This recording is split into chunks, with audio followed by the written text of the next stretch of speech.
My God, the screen is black, Indeed. much like my soul.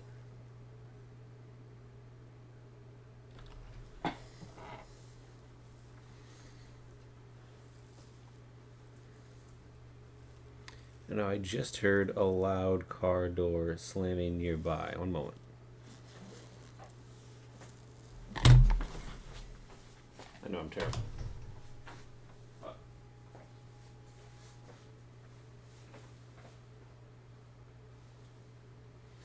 Okay, no, it was not. It was not what I thought it was. All right. What I heard from you is I heard a large cloud door sitting in your bro. I'm terrified. Do you have an assassination contract out on you or something? No, I'm not You're going to be blowing terrified. up. I'm gonna verify. Ah, that's much less interesting.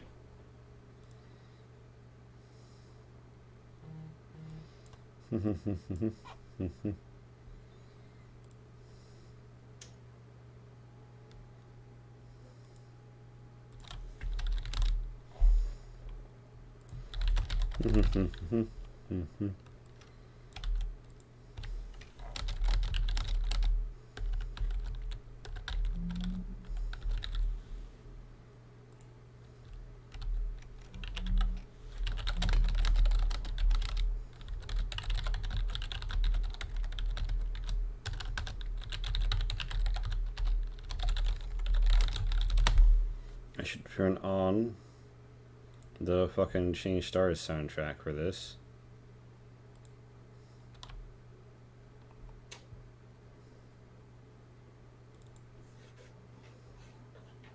Change stars talking about change stars, those crazy stars.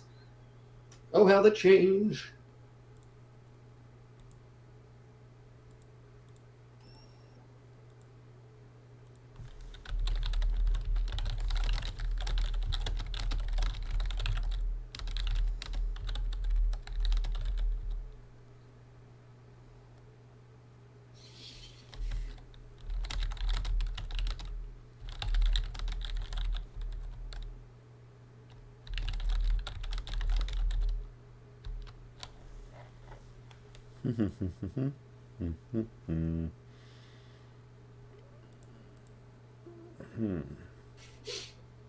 All right.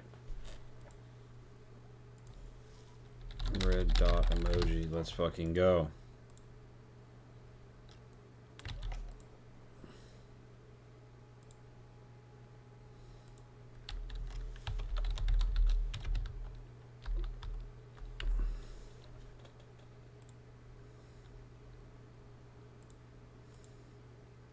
All right.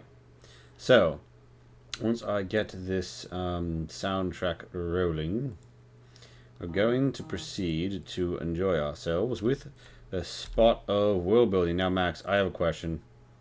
Yes. How many screws, if you know what I mean, do you think the panelists, aka you, should have? That's a good question. How long do we plan on spending on this segment of tonight's program? I figure I'll just do it until it feels like a decently done location. So I know like there's like formulaic things I need to get, but I don't have like a I random mean, I would table like I say did with deep seated the attempt. what I would say is I believe normally I would say three, but given there's only one panelist, I'm going to say five. All right. And would you like to include your biosphere restriction as one of the screws you're going to use? No, I just think that should be something that I get for free. My Miss Max, you always want something for nothing. Yeah, everyone wants things for nothing. Anyone who says they don't is either a liar or lying to themselves.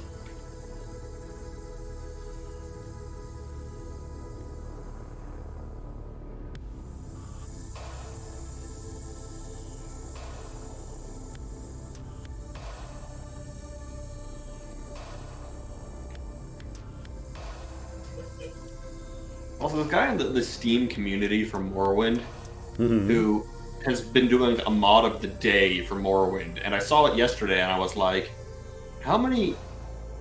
Like, Morrowind's been out for 1,000 years. Like, are you gonna run out of mods? Never. Mod of the day, I thought, like, maybe it's like of the day, but they only do 1 day a week or something. No, fucking, it's every fucking day. Yeah, no, you'll never run out of mods for Morrowind. You'll run out of I don't good. know. You'll run out of like good quality big mods with a lot of stuff worth covering that you can find easily. You will never run out of mods. Period. Though. I've made a Morrowind mod. The construction kit is easier to use than Skyrim's.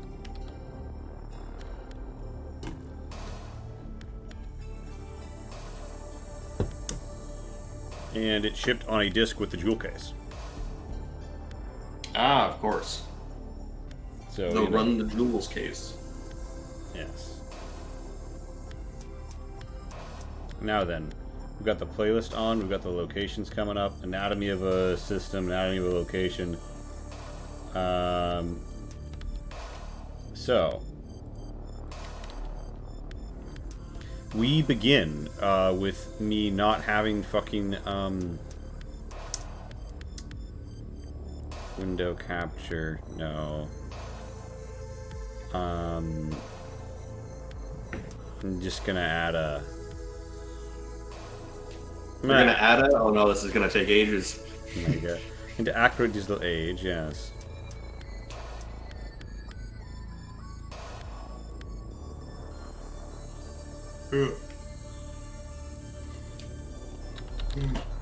Now then. Window. Hangouts call no. No. No. No. Yes. Alright.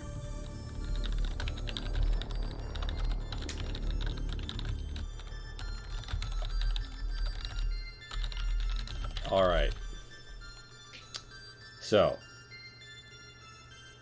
We are going to create in change stars. Now, the first question I think that comes naturally to mind is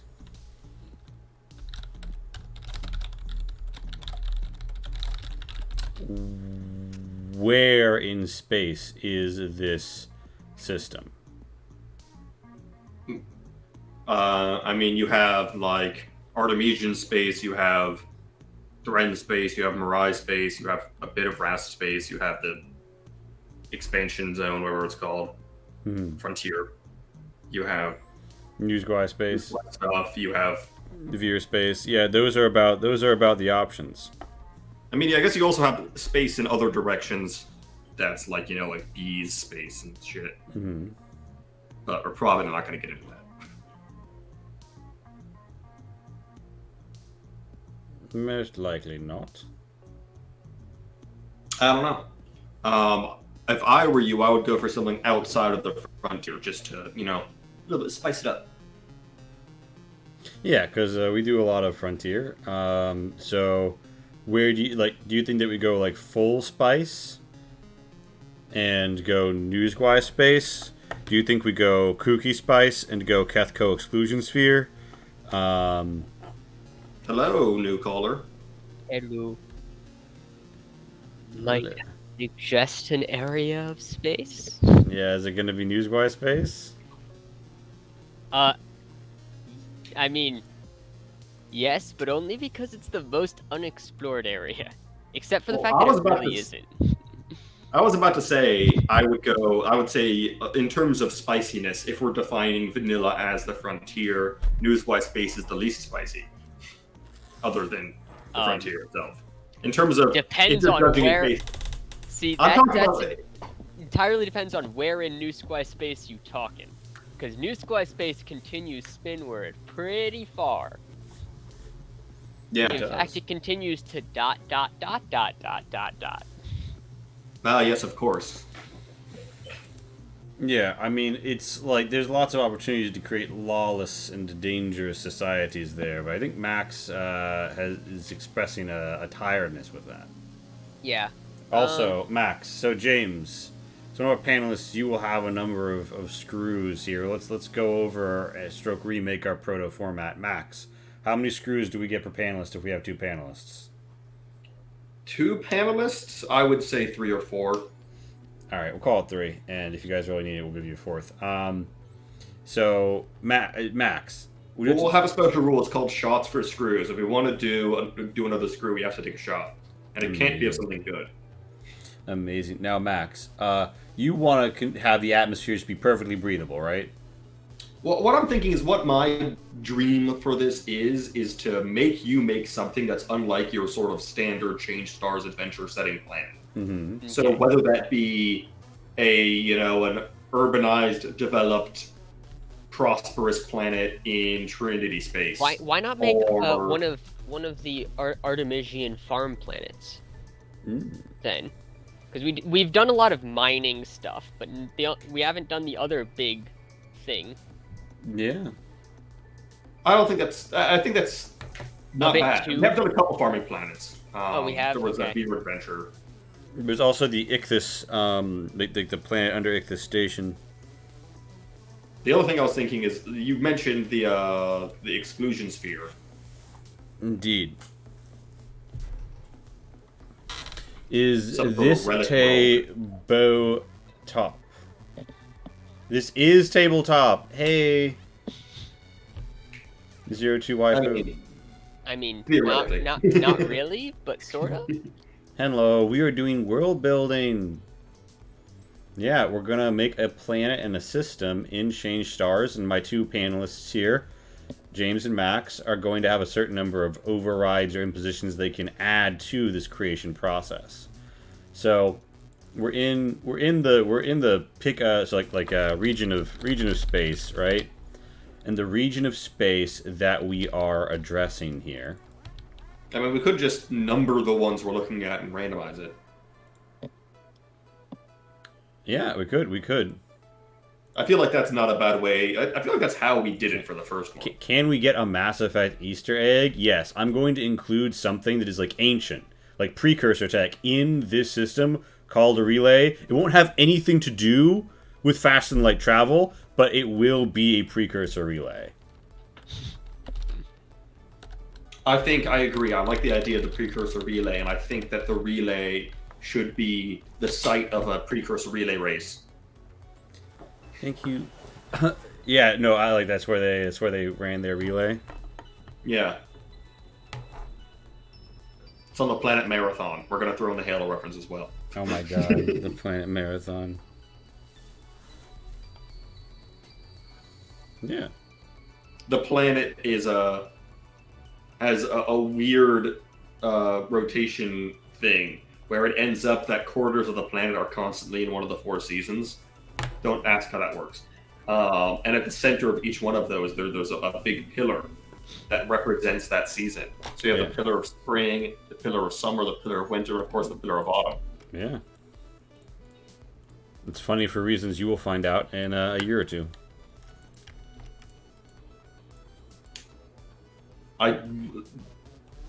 It won't be funny because I won't Right. remember this shit in like 2 days. Never mind 2 years.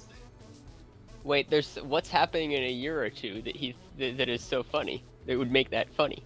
Oh, it's got to be a fucking Rosencreek thing. That's the only thing I can think that's planned that far ahead. Yeah, you listed a location. Oh. Leah's still being confident that that's going to happen. I see. I'm reasonably certain that there will be some sort of alien invasion beforehand. Yeah. We are actually I'll get you going the link. to Send it. colonize Mars and make the Martian cat girls before the Before that action happens. runs. I'm gonna be honest, Lee. Once there are Martian cat girls, I think I'm gonna have better stuff to do than We'll see. be on these streams. Relay of the precursor. So, yeah, I think that randomization has been a strong suit of this. We just don't have the tables pre-made in this instance. I was just trying to So I think think of that we can just real quick throw it together. Okay, so let's say let's just say core Trinity, and that's going to be Mirai, Thren, Artemisian. Frontier, Beyond Frontier, Newswise Space, effectively. Mhm. The Rast, Veer, and what was the exclusion sphere you talked about? The Kethko exclusion sphere. Yeah, that one. Yeah. Don't forget, everyone, you can spend channel points to water the Lee, and I'll hydrate.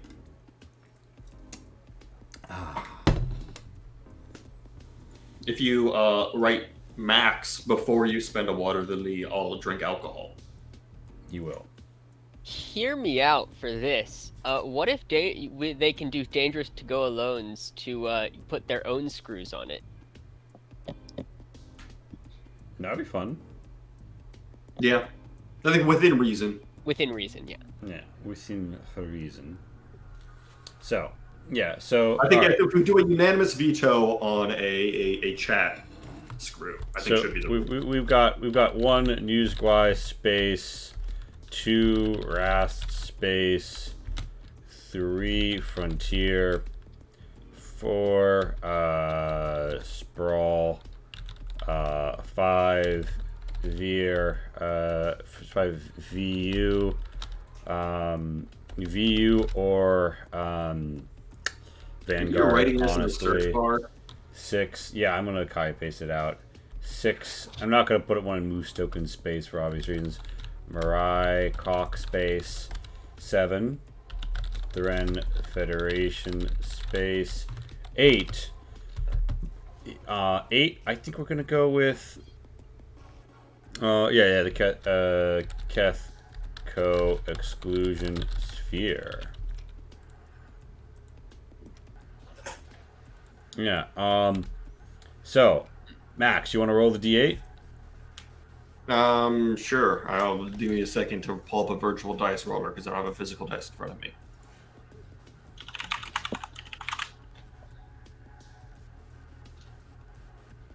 All right, the number is 5. Lucky number 5. Lucky number 5. That is a Veer Union or Vanguard planet system. Ooh. All right. So, space with the Veer or the Vanguard. Honestly, coin flip. Max, roll 1d2. I'm just going to roll a d4 and evens or odds. It's a 2. That's an even. All right, then that's a Vanguard world. All right. We are building a planet and also a cocktail. This is a sort of a long time ago. We did a stream called Deep Seated, where Lee did some world building on a completely new sort of setting, while Cole composed a beautiful piece of music, and I made a drink. We're doing a sort of abridged version of that, where Lee's making an individual planet in Change Stars, and I make a drink. And I, who have no marketable skills, is just going to be making commentary and coming up. I feel like someone just making commentary was something we needed in the last stream, and I also feel like it's very important that I feel like you'll have something to contribute. Whether I think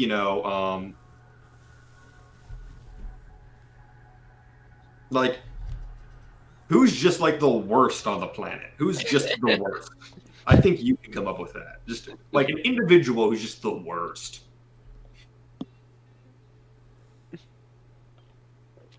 Indeed, just absolutely the worst.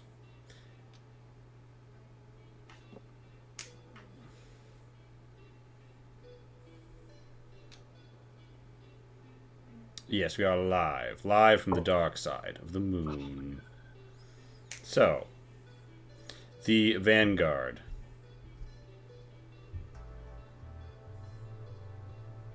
Yes, the Vanguard. I know jack shit about the Veer in general. They're kind of... I mean, I know actually probably more about them than 99.99999% of the world, but... Thank you, Sparrow, for my birthday. The things I remember at the Veer, they tend to settle on planets that don't particularly have oceany things, because they like moving all the time and don't like that whole sleeping thing. There are some major exceptions, but yeah. So, we know it's in Vanguard space. It's hard to take this as a rubric because it is a... But let's talk about the... So, okay. Let's just imagine here there's gonna be like system overview. All right. It's a shame that landed on Veer because we've done no theory crafting for Veer food during our food crafting session. Vanguard space. Period. Pat imagined that the Veer cuisine would be very like rolled into human cuisines and then evolved from there. Question: which area of the map is Veer Vanguard space? The only label system in it is Ashaban. Oh, so it's that little thing. Okay. Right side of the sprawl. Yay, a happy birthday, indeed. So, Vanguard space. The Veer are like a weevil-like species with 4 arms, little to the ground. Think like 3 foot high, 5 foot wide. Very strong because they grew up in a high-gravity environment. Now, important note about Vanguard space is General Mahogany was planning to turn it into his own private demi-empire when, like, the Empire fell, right? He was going to have his own Imperial remnant state. He'd lined up multiple sectors of space, and that's what Blood Red Banks wound up inheriting by force. In some cases by force, in other cases by surrender. So that is sort of like the legacy here, right? It was already being carved. Like, Imperial Inquisitors were, committing suicide by 2 rounds to the back of the head, and things were going missing, and dispatchment of troops were getting delayed. So that was kind of the situation the Human Empire was in here, and I'm gonna let's talk about the atmosphere. Vanguard space, 5 planets. I'm gonna say generically, 3rd planet is ours. 3rd planet is the main one. 3rd rock from the sun. So, do we want to, Max? Do you actually want to impose here a breathable? I will force you to spend a screw. I'm gonna let you roll. And then if it's not, I'll impose a screw. All right. But there's a chance that it'll turn out my way anyway, so I won't need to. All right. So I'm not going to spend shit until I have to. Yeah, I'm going to roll a d4. Maybe down. Yeah. Except when I say suicide by 2 rounds to the back of the skull, I don't actually mean they kill themselves. I mean, he was arranging to have Imperial agents murdered because he was obviously engaged in sedition. And he needed to buy time. I mean, at that point in the Imperial line, was it really sedition? It was just sort of engaged in future planning. Scouted future career prospects. 3rd planet is... Okay, I rolled other for... other for atmosphere, Max. So what are the first 3? What are the categories? Breathable with gas mask, unbreathable, and other. I have a pitch here. Hear me out, right?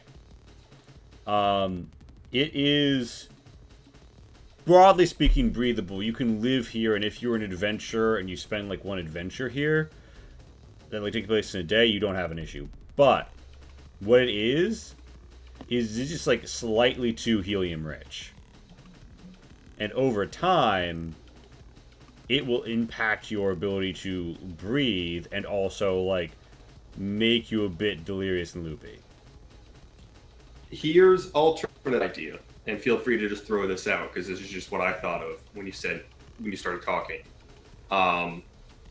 It was a big industrial center for this sector. That's part of the reason why General Mahogany wanted it for his little baby empire. The atmosphere was very breathable. It's now very polluted. Why isn't that breathable with gas mask? It isn't breathable with gas mask because it's mostly breathable. It's just it'll give you cancer. Like, you'll get cancer eventually, and also don't. They'll be like, the weather will be like, in the weather today in this sector, put on a gas mask because we were burning up the yeah, and also like ozone breaches, I would say. Yeah, so like it's breathable enough most of the time, but like you have such a toxic, polluted atmosphere that like the weather is as much about whether it's going to rain as much as whether the air will be breathable outside where you are today. Yeah. Vanguard space 5. All right, so okay, yeah, absolutely. We have a polluted atmos. But technically breathable.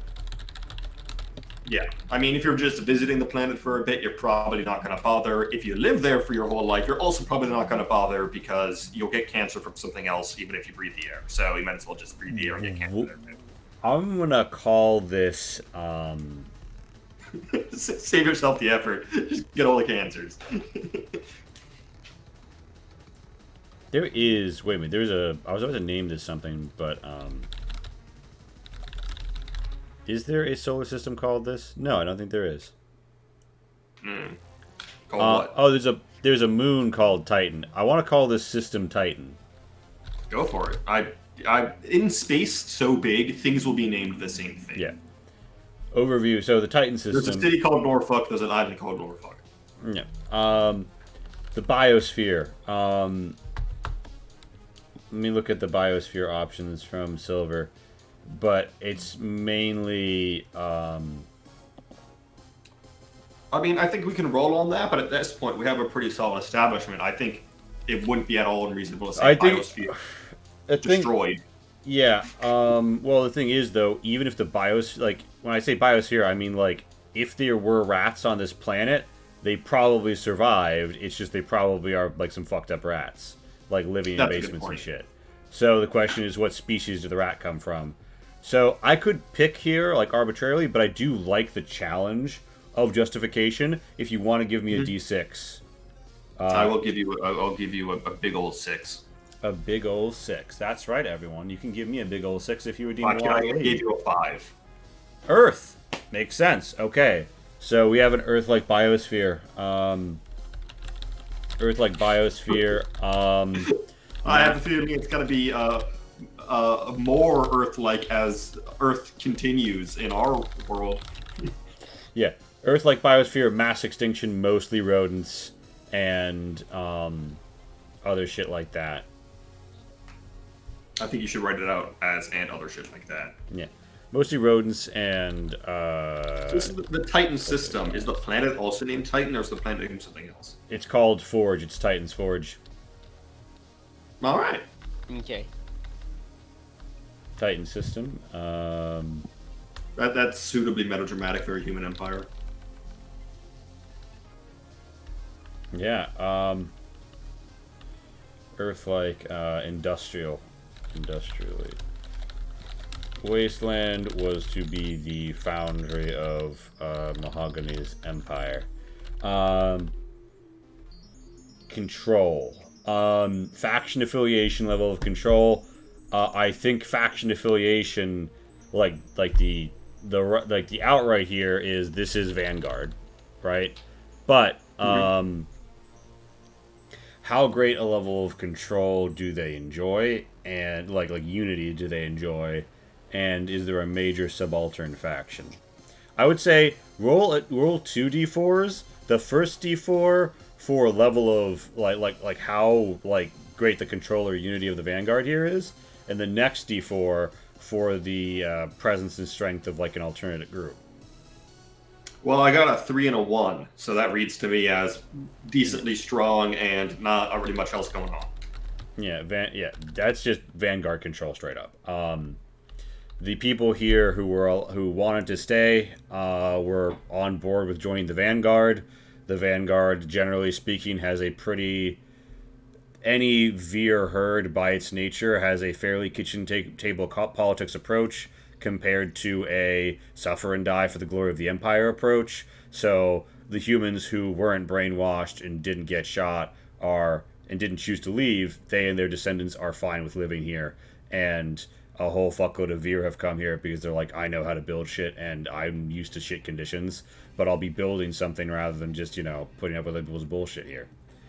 Yeah, so I think that a fine number of Vanguard people I guess here, ideologically. The question that inherently leads me to ask is, what was the population of this planet at its peak before Veer control? Well, has it gone up or down?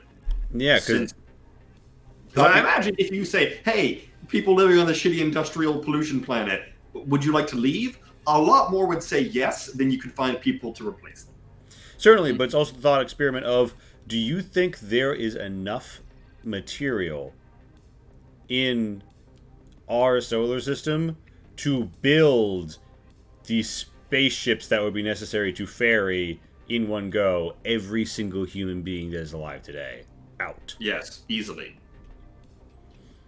Okay, so if the material is there, do you think that a world or solar system economy could do the it? answer could be they didn't do that. There wasn't the opportunity for everyone who wanted to leave to leave. Well, I mean, the reason that a lot of planets across the frontier and other places haven't been evac'd, like, entirely, hey, Veronique, thank you for the happy birthday, is that, yeah, it's a matter of logistics, right? But yeah, no, there's a question of will people leave because there's no one forcing you to stay here anymore. Whereas the human empire could easily have just said, if you live on an important planet, you're not allowed to leave without, like, top-level clearance, and you're forced to work there. Yeah. And the initial drain of people out of the Ashaban system and, like, outline systems was Blood Red Banks let the Sister Species Coalition just, like, abscond with their prisoners of war they didn't want anymore. Most of the HVTs were either converted or shot, depending. And anybody who was just like, I refuse to live here, they're like, fine, we'll fucking make you their problem. Everybody else gets to stay. Did the Empire have corvée labor? Yeah, absolutely. Mostly forced upon the Veer, which is part of why the revolutions happened when and where they did. So yeah, a lot of Veer were like, let's be real here, like, by the time Blood Red Banks arrived in orbit, like, there were multis cracking skulls and rivets, like, splitting heads.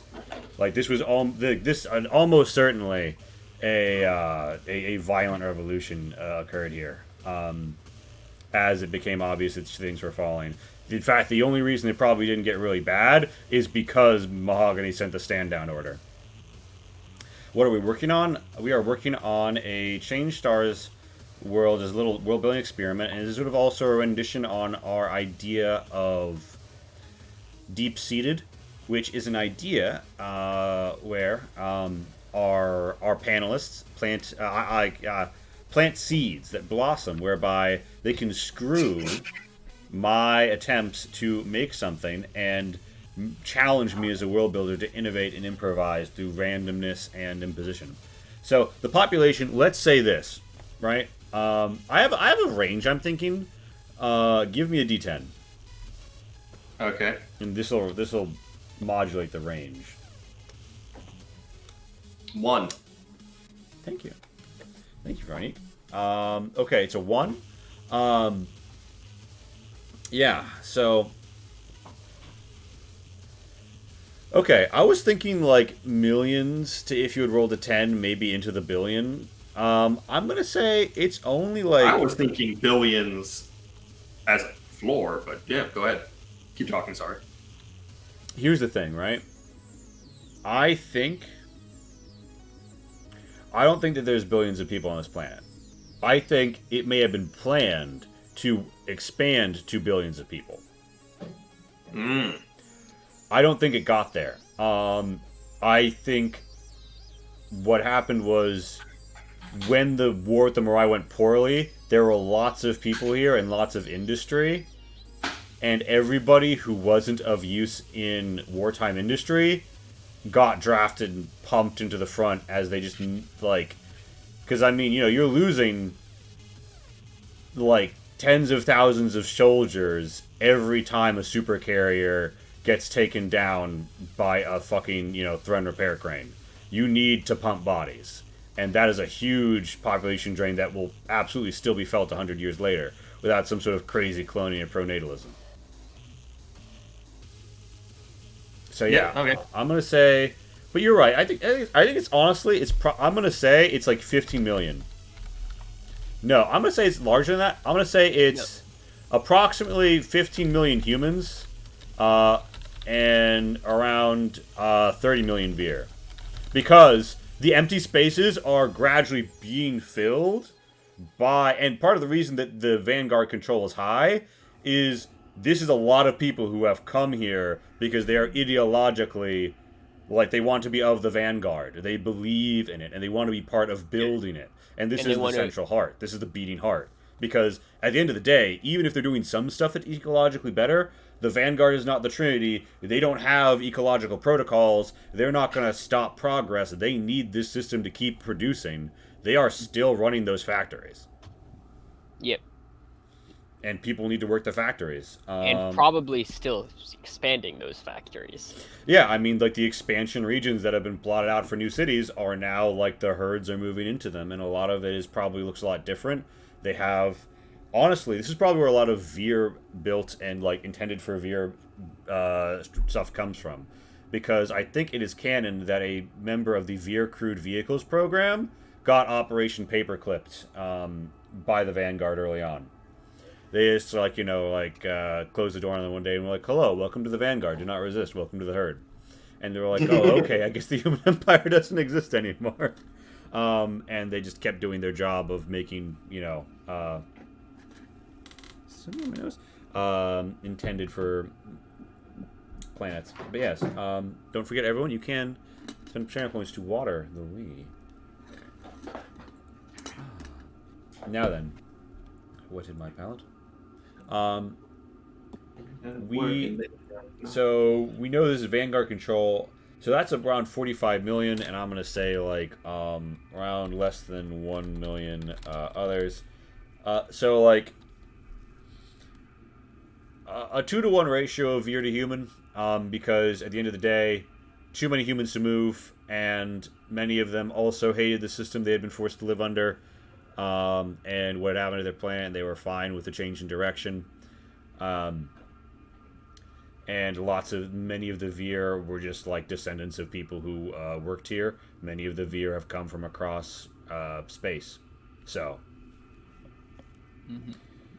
docking. This is the Vanguard, so like I'm gonna say unregulated docking outside urban areas, loosely regulated docking in urban areas, and I'm gonna say, yeah, open docking on orbital space stations. The Vanguard is open for business, and you are free to come join them. There's no cause of problem. I would say that I think it's that is all true, but I also think it is heavily surveilled, open docking, and heavily surveilled, relatively unrestricted docking. Yeah, I mean, like at the end of the day, they know that anybody who wants to sabotage their project has a very obvious target. So honestly, I would make a point of interest above average surveillance. Because like, yeah, like they're never gonna be a police state, but at the same time, it's hard to keep a secret in a society where most people don't sleep and have eyes on either side of their head. Like, you know, people talk. I don't feel like the people sleeping and having eyes only on their face is the reason why secrets are kept in human worlds. Yeah, but I mean, I don't know what you're talking about. That's the only reason I keep secrets. If people just like didn't sleep, I would never need any secrets. Yeah, it's just, but yeah, like also like the nature of Veer rest is such that like they will just like chill in workspaces. Like sometimes like they have like bedrooms and places to like chill, but like if you want to go spy on a factory and you're like, oh, I'll creep in under cover of night, you walk into the machine shop and there's someone just like chilling by the vibrating machinery because they like the rhythm, and like on the floor and in the rest, like what unoccupied structure in this town are you gonna go into? Like throw a rock, you're gonna hit a Veer, and then they're gonna make a cry, and then all of a sudden there's a lot more woken Veer. Like it. So I feel like A, wouldn't you just get a job at the factory? And B, yes, but part of advancement in Veer society is social, so you need to be a good spy. You'd be a spy, but you'd be a good spy. Because you couldn't just be like, oh yeah, I work here. Hi guys, I can't wait to be shown the secret project. Like, you would need to advance within the structure of the more or less the factory herd, and like approach the level of prime or be trusted by the prime. And why are they suddenly going to like show or tell things that they shouldn't to other people? And also, like they're not like, oh hey, here's our secret weapons development lab. Let's put out like a LinkedIn post asking about it. You know, I mean, fucking that's how DARPA does it. yeah, but again, very different state. So there's this informal sort of surveillance, right? And if you show up and you start asking around about helping with something, they're going to use the surveillance net, and they're going to be like, "Hey, let's think about everything we know about this person and what the odds are that they've got something sus. Oh, they're a random human who's arrived, whose last known residence was a home ship, who seems to have a fake Trinity ID. Yeah, somehow I think that the story they told us doesn't line up. Maybe we're not gonna send them to the factory with, or they're like, oh yes, we'll send you to a very important factory, and then they send them to like the toothbrushery. You know what I mean? And they're like, no, you see, this is very important for the hygiene of the state. Military secrets today, you just browse the War Thunder forums. It's true. I know, this is like the 5th time this has happened. Oh my goodness. That's 12th. 12th? Yeah, I love that people just can't help but share. I mean, fucking God, imagine how annoying it would be to like love and play a video game all the time, and you know it's wrong about a thing, but you can't say. It would drive me insane. Yeah.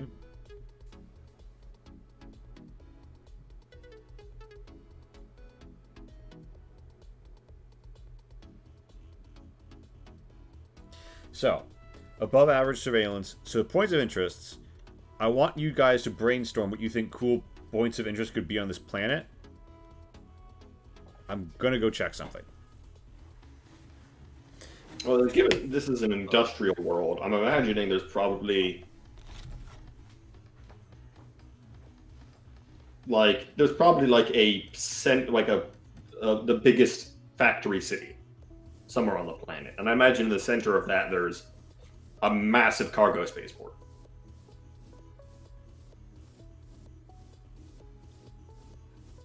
Because you don't run a factory plant without a fuckload of imports for raw materials and a fuckload of exports. Would it be a massive cargo spaceport, or would it be, because he's already there is a station outside, so would it be a elevator slash? I don't know. I don't know if we have elevators in Change Stars. I don't know either. I mean, either way, some sort of central location where a lot of cargo goes through, whether it be via normal ship or space elevator. But yeah, I see that existing. I see a massive toxic slag heap.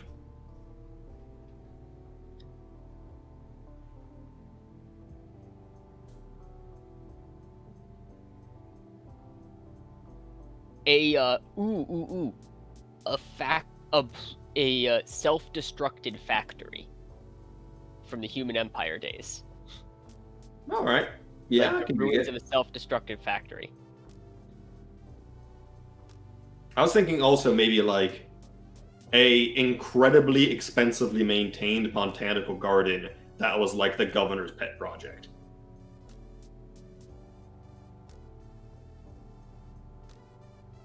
Yeah, I could see that. Maybe in a dome. I know Lee likes domes. Mm-hmm.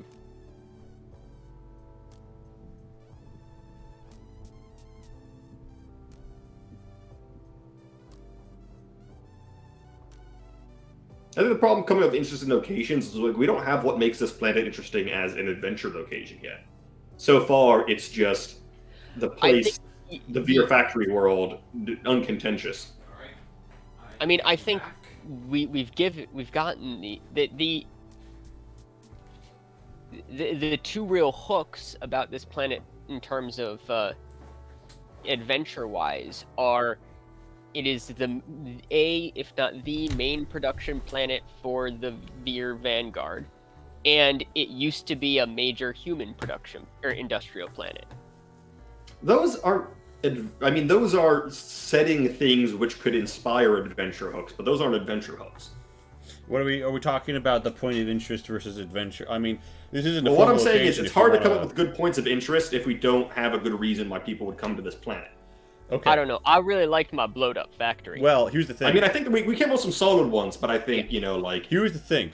Low levels of legal restriction, high levels of human empire war manufacturing means you can buy a pulse rifle if you have the money. Okay, yes, but, like, this planet is interesting to shop at, isn't a great adventure oak.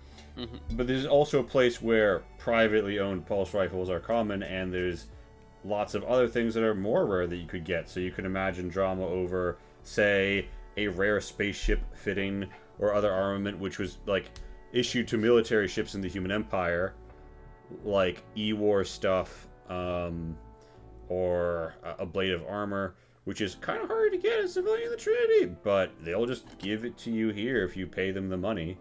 They kind of need the money. They need the stimulation of the old economy. So we now can imagine like knock-on drama from that. Also, if we wanted to delineate between points of interest and plot hook or something like that, we could do that. I was thinking that we do want to do that, but I was just trying to establish some good plot hooks because I think those can help inspire points of interest. Mm-hmm. And the points of interest we did come up with is James had a self-destructed factory from the Human Empire days. Mm-hmm. I was saying a massive slag heap. Kinda toxic. Also, the governor's domed botanical garden. The only place on the planet where you can see green. No, you can see plenty of green in the toxic slag heap too. Good point. The radioactive river catches on fire every so often. Runs straight down the middle of the city. Yeah, burning... I feel like burning water? I don't know. That might be... So wait, I mean, that's interesting, but it's a point of interest from, like, a tourism perspective, like, but I feel like for an adventure game, points of interest should have some interactability, for lack of a better term. We can designate like maybe a features category distinct from points of interest. Sure. And I'm gonna say like automated factories with a variety of dysfunction, self-destructed, rampant, misaligned, flaming hail. Oh my god. Hey Rainbow. By the way, Rainbow, would you care to join the panel? Yes, you may. Let me go grab that for you, Rainbow. And reminder, boys, you do have your screws. You can use them to impose or add a twist on things. I should have used a screw to make more civil unrest. I mean, like I kind of like the fact that there's not any civil unrest. And remember that, like, Vanguard control, even where it's high levels, is like... Oh yeah, no, there's definitely like some like rat cousins hanging out. People getting shot, crime getting done, but like yeah, I was just imagining, you know, a fair number of. There's all sorts of ways a more unresty version of this planet could go. Sure. But we could also say, thank you, human workers uninspired by the changing conditions. Thank you for the refreshment, Veronique. And yeah, no, I mean, it's also like you could have like say ideological disagreement or like primes of certain areas who are at disagreement or who have like contested authority, because also it's a Rainbow. Hey Rainbow. Mm-hmm. Rainbow, congratulations, you have 3 screws. Yeah, we stopped by Home Depot just for you. Yeah. Wow. Yeah, we're gonna go to Lowe's, but we figured, nah, we're gonna get the good shit. Wow, I appreciate that. Yeah, but so what it is wait, is there a difference between Lowe's and Home Depot? Like, okay, I don't fucking know. not on topic. Because there's a slight. Oh wow, you know us, we're very serious and on topic here, Rainbow. As always. Yeah, true. True. So basically, this is a rendition on Deep Seated, which I did when we did the world building stream, where like I made up a new setting, and then Cole made a song from the setting, and Max made a cocktail from the setting. I do remember that, yes. And the panelists aren't all necessarily making something this time, but they do have screws. So there's 3 screws, and what it is basically like you can spend one of them to impose like a yes and or like a weirdness upon the world building or like change a randomized result. That's powerful. I'm gonna put those through right now. Yeah. 2 words. Robber barons. Robber barons. Okay. I'm on board with this. Are we calling that a feature or point of interest? I'm sorry. I'm calling that 2 words that you will interpret into the setting how you will. Is a robber baron. Robber baron, pejorative term for one of 1800s American the powerful capitalism. 19th century American industrialists and financiers who had fortunes by offering huge industries through the formation of trusts, engaging in unethical business practices, exploiting workers, and paying little heed to their customers or competition. Yep. Oh my god. On old megacorp compounds. You know what? Yeah, I think the robber barons squat on old megacorp compounds, and like because they hadn't had like full like things under direct military control had the way paved, and like Mahogany's plan was basically just to like invite the megacorps to a new mini senate, but with like even more control than Emperor Ba had. Where he was basically going to be like, yeah, I'll let you continue to exist if you bend the knee. So now they're here and they have like, because it's high levels of Vanguard control, they can't like really do that much against them, but they are permitted to do their own thing within the Megacorp compounds, and maybe they're not all being great, but if it gets out of hand, the Vanguard is going to step in. So is this like a whole like planet you're making right now? Yeah, I'm gonna mention the other 4 planets in this system, but we've come up with the Titan system. It's in Vanguard of 1,000 Sun Space, which is a Vir polity. I wrote a story about its founding actually, called "Humanity Fucks Last," and the title gets dropped in the story. Robert Baron, yes. Yeah. It's plot relevant. They're watching a porno. That's not the context, but yeah. I mean, who knows? So okay, so you're making like a whole adventure. You're making like the planet. I'm gonna make you're just making the place. I'm gonna make the place, and then for like the next part, I'm gonna do a brief, at most 3-page adventure overview of an adventure that could happen on this planet. I see. Yeah, the primary goods here is we're milking this. We're milking the forge, the planet forge, of the Titan system, Titan's forge. Wow. Yeah. So we've gone over here in the document. We see the Titan system an overview, and it's like a really industrially polluted planet. Like it had a breathable atmosphere, got fucked up by heavy industry by the human empire. Like your Twink's daddy's company definitely polluted some rivers here. Shout out to... The river only catches on fire occasionally. Shout out to Rigid Stars. The biosphere is like there was Earth-like stuff brought here, but there's been mass extinctions. So it's mostly like there's still rats and like the plants that they keep in hydroponic gardens, I see. Interesting. Yes. Now, tell me, Rainbow, if this was a setting and you were trying to come up with an adventure like on a world like this, what's something you'd want to know? Good point.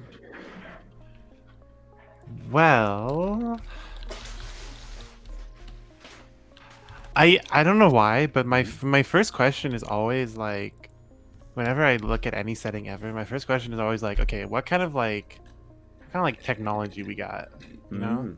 So I know that's like already established in your world, right? But like I feel like it's like, there's like all these different like systems and galaxies and stuff in Change Stars. It's like clearly different, like there's different levels of tech, right?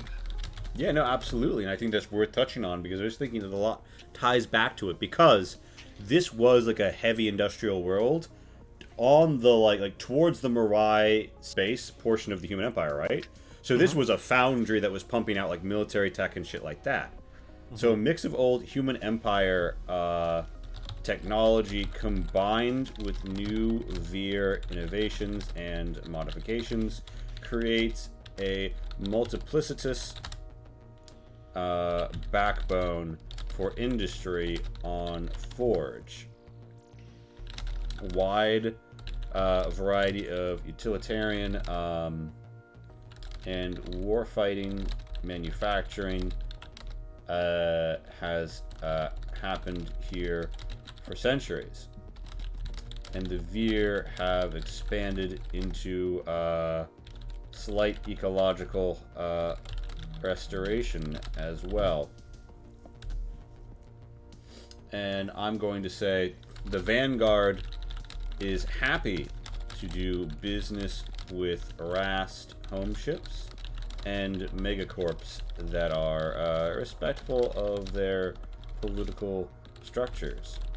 As such, a variety of tech from across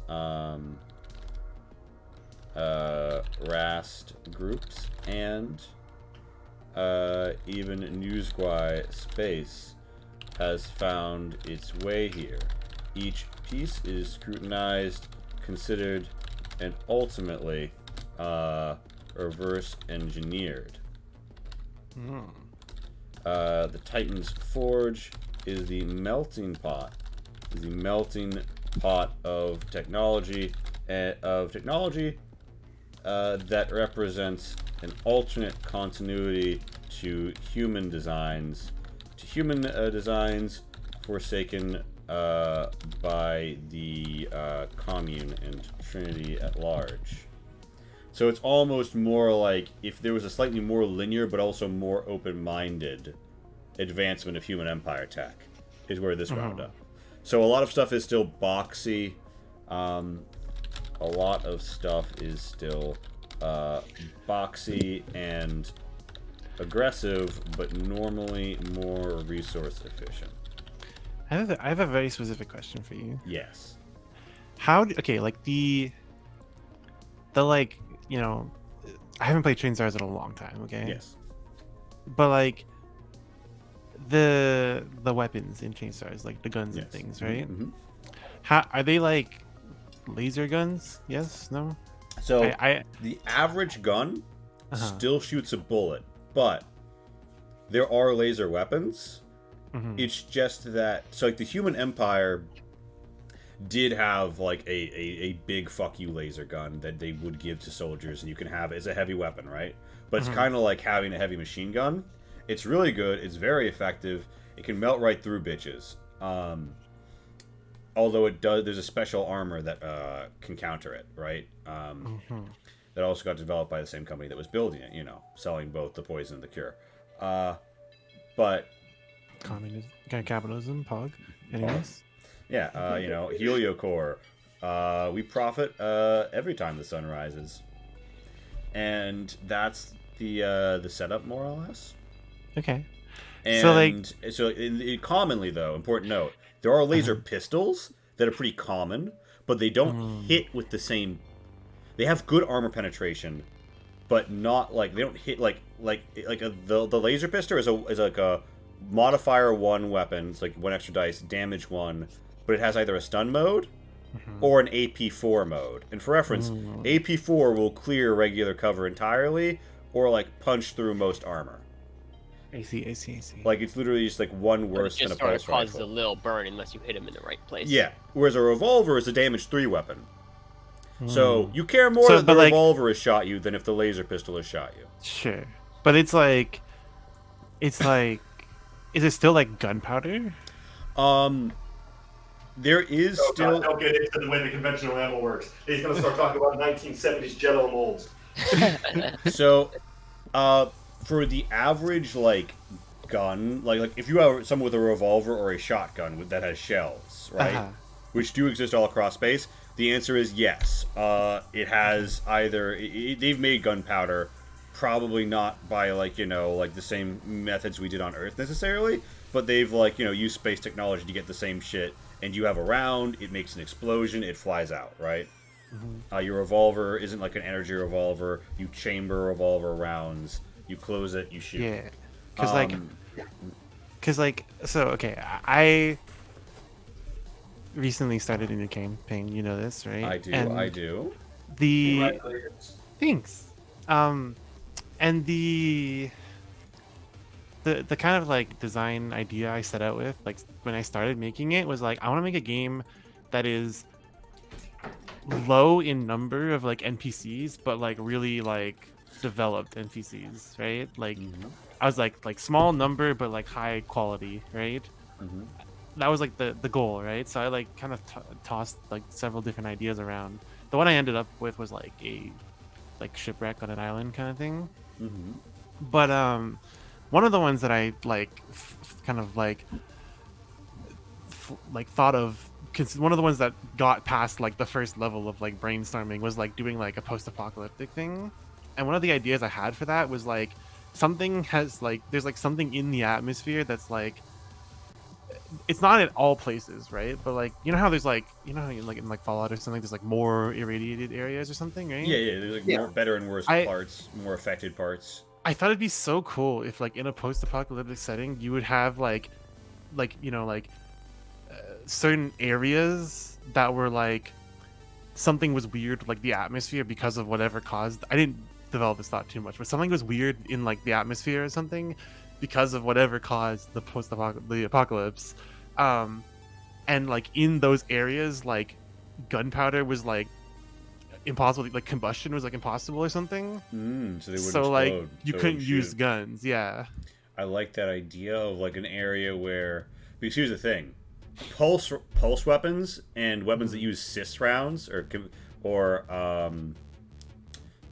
not civilian when it's caseless Imperial standard rounds would still work, because the way that, like, you remember like the big fuck off gun was like a pulse rifle in Change Stars. What that does is it sends an electrical current into a like suspended in ballistic gel round and fucking imagine putting a bullet in Jello, and that's what he wants the guns to work in the system. And it's exactly as stupid as it sounds. The point is the explosive, the plastic explode. It's like a plastic explosive type propellant. You see what I'm saying? Okay. So you wouldn't need it to strike and spark the way that like a revolver needs to strike and spark. You know what I mean? But can like you take it out of the Jello? Like you can shoot them underwater. Can lightning arc in a place where no combustion is impossible though? I don't think so, right? Yes, actually. Electricity can arc. It also, you would only need to vacuum's a very good insulator, so it's more difficult, but okay. It would only need to arc. So it just has to do with the insulating quality of whatever is in the atmosphere. Yeah. What I'm imagining is maybe it's these storms of like quote unquote Atmos storms, but it's actually just like, hey, we fucked the atmosphere of this planet. It's kind of like in Australia. Like, they'll just randomly get an alert, like, hey, if you go outside today, you're definitely getting skin cancer. Put some shit on, homie. Right? Like a very high-level ozone warning. And that, so maybe it's something like that, where, like, it's almost like an ozone cyclone. And there, like, yeah, like, combustion doesn't work. But, like, I'm thinking what I would put on it is, if it wouldn't work underwater, it won't work. And in that way, like, underwater guns, pulse rifles can still shoot, but a lot of weapons can't. And like maybe your laser actually probably isn't impeded at all. Yeah. That's why I asked about like laser guns, because I was like, well, if all the guns just shoot lasers, then this concept doesn't really work. But yeah. No, I like this. Hi, Pat. Hey, Pat. Yeah. Certain storms. Oh, it's a Pat. Yeah. Also, back to points of interest, I think a point of interest should be frequent visits by the questionable home ships. I mean, frequent, because we've described earlier that the home ships have like published routes they go along years in advance, so that they can work out all the trade deals and logistics. But yeah, they could. Because this is by the Artemisian Sprawl, which is a really high density area of high quality product being produced by the train. Well, I imagine they come by relatively frequently, which is to say a couple times a decade, maybe. Yeah, along the route. But yeah, that's a good idea, Rainbow. We've got those certain storms, and so yeah, that could be an interesting thing to just happen. Or like also it could be related to maybe certain areas that are static as well. The way I had thought about it was like, it just the concept of it as a thing would be cool to like have like zones of it that people can go into, but like also if somebody had like somehow like weaponized it or something, that would be kind of cool too. Like just throw a no gun grenade. Yeah, honestly, I feel like that would be no. That's like It I'm feels gonna a say little bit points of interest. sci-fi stars. Research I don't know. on Yes. research. I'm gonna say research. Like let's say I don't know if secretive is the right word, I but could like imagine a type been made where it releases a gas which eats the oxidation layer on top of all metals. It would actually cause the internal components in your gun to fuse together. That'd be cool. yeah, I mean, I definitely think that there's some room for that. Like research facilities devoted to atmospheric anomalies, and maybe those robber barons, like the robber barons looking into it too. By the way, remember Wow, what if it's everyone, like you're free to that's like, screw me tonight. You have three options. mhm. Max has already put one in. What if like what if it's like you can't shoot in those areas, but also like it's really good for having a zone like that is really good for like the production of something or something like that. Like it like I don't know, machinery like is like fuel efficient inside of it. It's some weird shit like that. Like Yeah. No, absolutely. Like a certain specialized thing where normally they need a specialized environment, mhm. or like Yeah. the machinery wears down too fast. But in the storm, it can go fast. And I mean, the Veer have spent most of their history mobile, their entire life and culture, so they could literally just like there could be people who literally like have like a trailer back like forge that they intentionally keep in the storm and they Yeah. just follow it. And they're like storm chasers, but they're like, yeah, no, I'm not Jim Cantori. This is just like part of what I do. Also, hello, Pat. For everyone's knowledge, Pat's voice is a little on the weak side Oh. due to an incident. So we're all gonna. I tried to smoke pot out of a crack pipe, and I was gonna say the crack pipe incident, and I was like, maybe she doesn't want me to say that. But now that you've said it, yes, due to the crack pipe incident. yes, Oh my we're God. In going Minecraft. crack. We're You talking know- about a I can hear Minecraft the mod. story Yeah, after yeah, the yeah, of stream. course, yeah, Minecraft mod. Oh, She was so everything I did is legal where I live. she was so angry about the mod wasn't working in the game that she started yelling a lot at her screen, and that's why her voice is hoarse. Okay, guys. Go. Exactly. I was so mad that my crack pipe mod in Minecraft wasn't working for the purposes of smoking IRL pot, which is legal where I live. Anyways, I'm not very good at realizing the difference between digital and real, so I genuinely thought if I put the little block of fire on the little block of crack pipe, it would work. But I just You know- That's you know a what very hard else? time distinguishing out. you know what could be a cool like kind of plot thread for an eventually? Mm-hmm. If you took that idea you just said and like expanded upon it.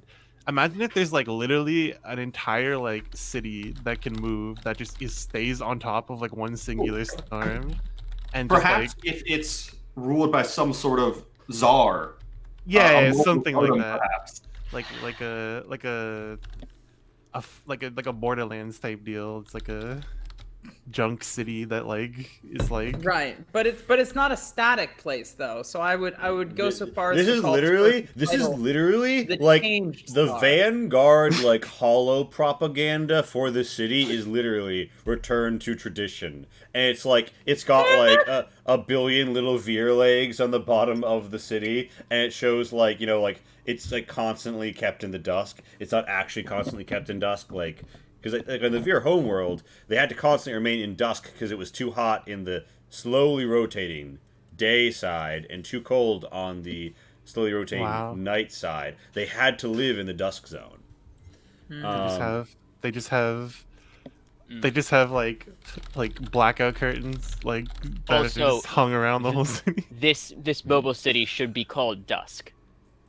Wow. The Veer have I founded. love that. The Veer have ripped up a planned modular city. Because remember, this plan was planned to have like billions of people living on it, but it's still only in the millions.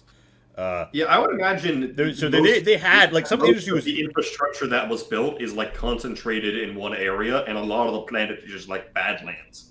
yeah, or like they probably have like regional like quote unquote regional capitals, but like they are mostly there to produce the other cities of the region, and they just have like the prefab before a modular city, and they're like, nah, rip that up, throw that on the flatbed, we're going storm chasing.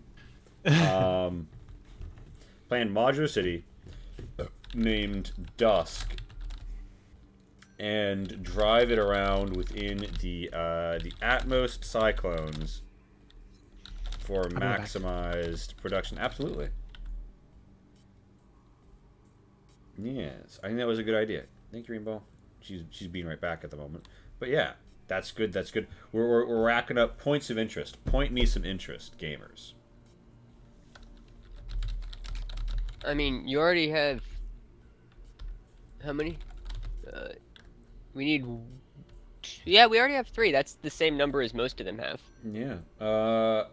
Now, features. I'm not sure how I'm delineating points of interest in features, but Features, I imagine, would be things like the weird Atmos storms and like things that aren't at locational in the sense that you would visit. Actually, from how looking at other systems, the locational things are probably the features, and the points of interest are more just like general things of general hooks about the planet that you could be like, this is something that you could build off of, build a shot or a couple of things off of.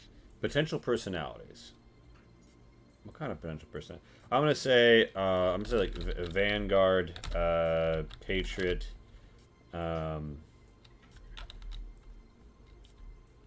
shady arms dealer,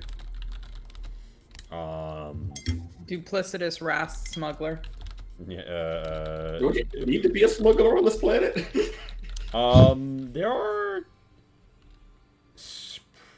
I mean, yes, because there are certain things and certain people you're doing business with that you're not going to want to reveal. So even though the Vanguard isn't going to be in your business as blatantly, remember, above average surveillance on this planet, meaning that like there'll be a bit of intrigue and a bit of like, if you just get careless, no one's going to stop you in the moment, but you're going to like get back to the spaceport and get to your ship, and they're going to be like, so we're going to have a conversation with you. Can't help but notice you seem to have been doing business with some shady people. We don't know how we feel about that. Not shady people in the sense of like, you can't be doing business with like a human empire remnant or something like that. So like if they find out that you sold guns to the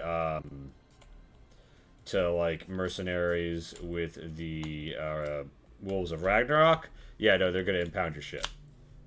Like if you're doing business with bad people, like the Vanguard will be like, listen, like we don't really have like rules, but we do have standards. I feel like the standards are to don't do business with bad people, though, implying with some of the other customers you've implied.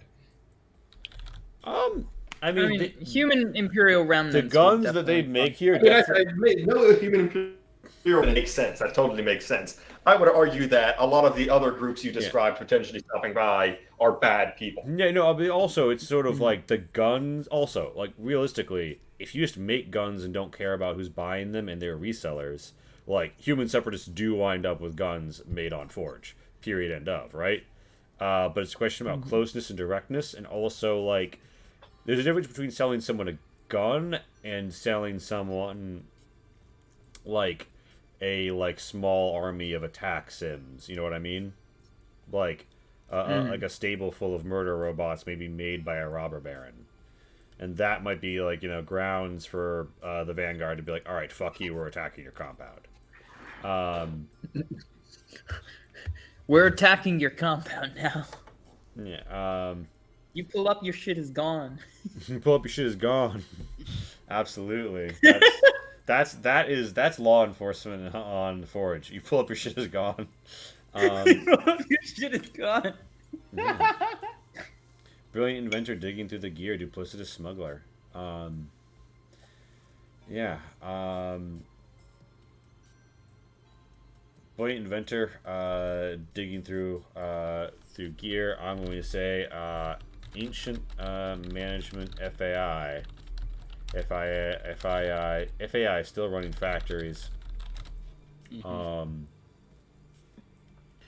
Planetologists and urban planners. I'm gonna say. What am I thinking of? Not the word here is like. innovative. I don't know, like very much like avant-garde, like out ahead of the pack. So planetologists, or like ecologists and urban planners. So trying to fix Forge. Proposing to fix Forge. To fix Forge. Jingoistic factory overseer, or whatever you call that person in a factory. Foreman? Foreman. Yeah, that's the word.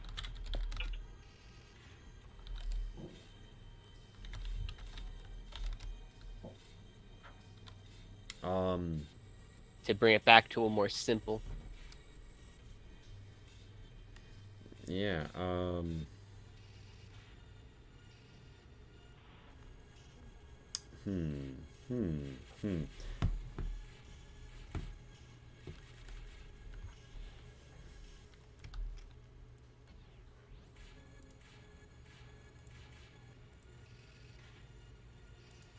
All right, dreamers. So we know we've got this section like very filled out, right? Yeah. The question I have that's going to concern my contribution later is like, what's the food culture like? Yeah, I'm going to say. I would imagine it not particularly sophisticated. Cuisine of the Forge.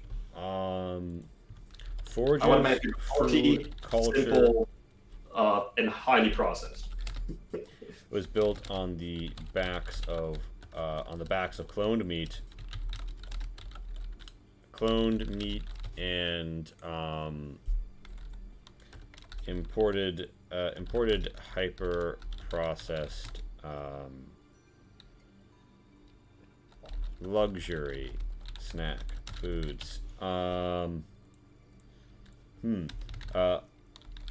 Most combination dishes involve mixing and I'm just imagining, like, James, you've seen the Modern World episode on prison food. Mm-hmm. That's what I'm imagining food is like here. We're like, hey, Rainbow, welcome back. We're talking about the cuisine of the Forge. Ooh. they have a famous dish, which is, you know, Doritos and ramen crunched Nice. in a microwave Mylar bag. So they're gamers, I understand. Oh yeah, gamer food. Most combination dishes involve mixing and augmenting pre-made meals. Forge's food culture is built on the backs of cloned meat and import hyper-processed luxury foods. Certain staple crops are grown in mass amounts within extensive hydroponic facilities. You have to. Sorry, I didn't mean to interrupt you. Which the Vanguard have bolted onto and introduced new variety to. A variety brought from their trade partners, from Impliwatts to throw out a fucking Rast food here. Oh fuck! We have a list. The document, Pat, quick. The document. While they go to the document, what's up, Rainbow? Oh, I already have the document open. I was just gonna say, What are we talking? like, normally, like when you think about like cultures and like, I don't know, obviously this might not apply to like the world of Change Stars, right? But like, Probably Deepadoo. just like cultures in like real life and stuff, right? You always have to think about like what's their like primary crop, right? Because like literally every country in the world ever is always, it's like either like it's like corn, rice, or wheat, right? Yeah, no, I was thinking that like they're like certain staple crops. We haven't done much wheats. world building for the Veer. Yeah, it's kind of a bummer when we rolled a Veer for the where this would be, because I was like, we haven't done any shit for them. Well, We- I mean, yeah, but the we point is thought that that like you like would they, pick out the one more. hydroponic facilities were originally built for like a human thing, so there's probably some sort of like synthetic grain or like golden rice being grown in like hydro tubes, and Yeah. We're asking for a Rast crop, the one that would make the most probably Deepadoo, which is their sort of staple rice thing. Yeah, they have a like big, thick and round, like solidly round rice, which is called deepadoo. Yeah. I They put how also to have spell it in Beta the deepadoo, chat. which is the size of a cucumber and shape. 3 O's. Wait, is this Wait, actually no. random? Why are there 3 O's now? You changed this. I don't know. There's 3 O's. It's been like that for a while.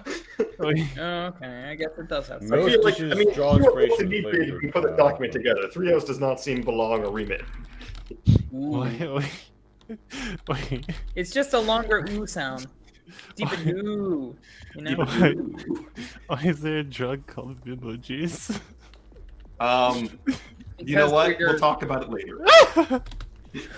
We're very Based intelligent, on a real thing. normal people. It's actually it is based on a real thing. What? I'm going to be getting this stuff to make more soon. Well, real thing is an exaggeration. It's based on something a Max thing did Max once. created. That is it existed in the real world. I don't know what else you It's want. not- something Max created, which is based on what I do every night, which is to say, Okay. getting crossfaded. I see. Except I would say my own personal experience of crossfaded like that times 10. Amazing. Most dishes draw inspiration from flavor and protein profile of human empire military rations. I'm going to say actually, for this reason, however, as flavor and taste availabilities have multiplied, a culture of tightly stacked yet varied foods for a nutritious on-the-go meal have created demand for bento box like ready-made meals from ready-made meals. So we're making Japan Borderlands. I love it. Yeah, so like the meals are intended to be like, here is your like quote unquote like meal, and it's like a very like self-contained thing, right? It's less of like here's multiple dishes and more of like here's the thing. I see. But as they got more and more options and they stopped having to put up with just like the same old, they like incorporated them all and melded them together. Okay, I've got a horrifying idea for like the food that everybody talks about from this planet. All right, hear me out here. Mhm, It's gonna mhm. sound terrifying. but I'm just listen. excited. Oh god, is it going to be the wrong Coming, You coming get, from like- Pat, that's a terrible thought. So let's go. So basically, you get like I don't think maybe a whole baguette, but like maybe like a hot dog bun sort of thing, right? Okay. You Okay. stick some sort of like prefab meat chutney slurry on the inside of the hot dog, right? Spam. Okay. Spam dog. Yeah. Okay. Yeah, but like I'm thinking more like a proper chutney, but with meat in it, you know. And Okay. and like there's some fruits, but then there's also some meat, you know, onions, etc., etc. Anyway, Spam and so you apples, put that okay. in the middle of the hot dog bun, and then you drop that in a fryer, and it's fried all over. Okay. So I mean, so you a meat wanna, like, Twinkie. batter it so it doesn't just fall It's apart in the fryer. it's a meat Twinkie. Okay. A meat Yeah. Twinkie. Yeah. Honestly, I feel like one of the big Call me ads whatever it here is, is like Forge. Come take our meaty twink, and it's got like a meaty twink Shut on the the fuck cover up. holding. No. holding it. What does a Why? veal twink even look like? Why not even? It could be a human. You know, they've probably got like there's like the veer twink and the human twink. It's like, you know, shaking hands. Awful. God. And I mean, the veer have 4 hands, so they could shake a lot of hands at once. I'm just saying. Okay, and I've got a thought in terms of the cocktail. There's an ingredient I've used only once in cocktails before. I have it on hand, and I feel it speaks to what's been said so far. Yeah. Huh. Toxic waste. No, potato chips. Okay. Okay. Yeah. Amazing. Yeah. Yeah. Potato chips could also be an ingredient In a in the meat cocktail? Twinkie. Yeah, I made a cocktail which was effectively a potato chip martini. And it really wasn't bad. I think I made it a little too sweet, and the potato chip didn't come through as much as I would want. Wait, But, wait. like, You're gonna put really chips in the kind of- cocktail? But solid no Shaker. solid no go and drink. What? I don't You, get how. you put chips in the shaker, you shake with the chips, you strain them out. So there aren't chips in Yeah, the final that's- honey, but you get a lot of the Sort of salty oil and the starchy flavor. I see. Okay, I, that makes that, more it, sense. it feels very appropriate. Hear me out. Oh. A name for the meat Twinkie. Minxie. Uh-huh. Just Minxie. Wow, that sounds. That sounds rusty. You know what? It has the same. It has. Maybe the it was same invented by a energy. Rast. Maybe the Rast came and he said, "You know what? I love this, and also I can't be sent to the debtor's slave colony if I live here. Hello, I love being part of the herd. I'm a cook. Okay, I'm all a right. chef. Here's an Let's idea. set up business and invented it. It was an old maybe even like human and Veer collab back in the old days, and it's been a thing on this planet forever. But everybody always used to call it a sandwich. Yeah, it's like, yeah, have a sandwich. And finally, Drops I it in the wrapped deep up and was like, fryer. this is not a fucking sandwich.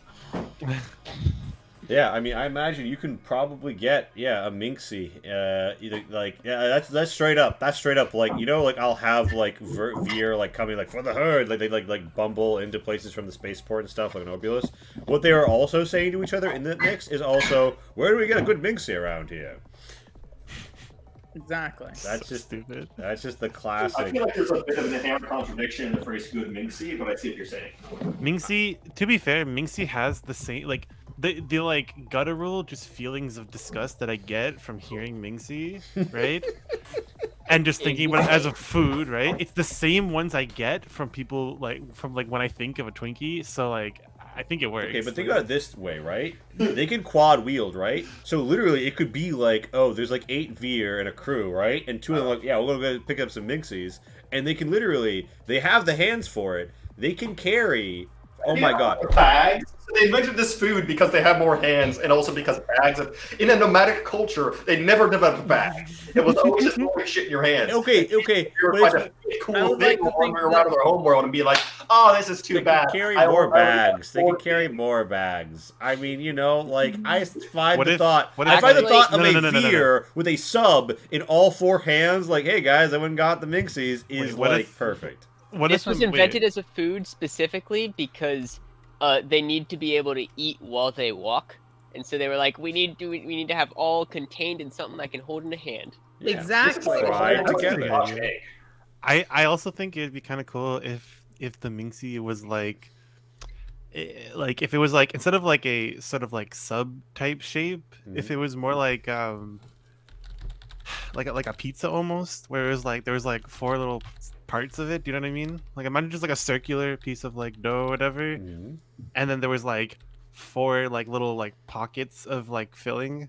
Have we now I'm invented a thinking calzone? this. Like imagine sheet Like of a dough, calzone, kind filling of. in, second sheet of dough on top, and then you like slap it in like a Yeah. cross. So like into because they 4 have you pockets. said they have 4 hands, right? So they would like pull each piece apart into one hand, and then it's like Yeah. it's lit. You perforate it a bit. stick it They in would there. have 4 hot pockets basically. We've basically made hot pockets. Oh god, yeah, this is basically a hot pocket but with a different thing. I It's not do easy also to want eat to on the insinuate though that they've got like a nice tangy sauce, like almost have y'all have had Indian cuisine, I assume, right? No, it would kill Never. me. Have you had tamarind sauce before? Nope, it would kill me. Oh, all right. I feel like this would be done with tamarind sauce. Does nobody?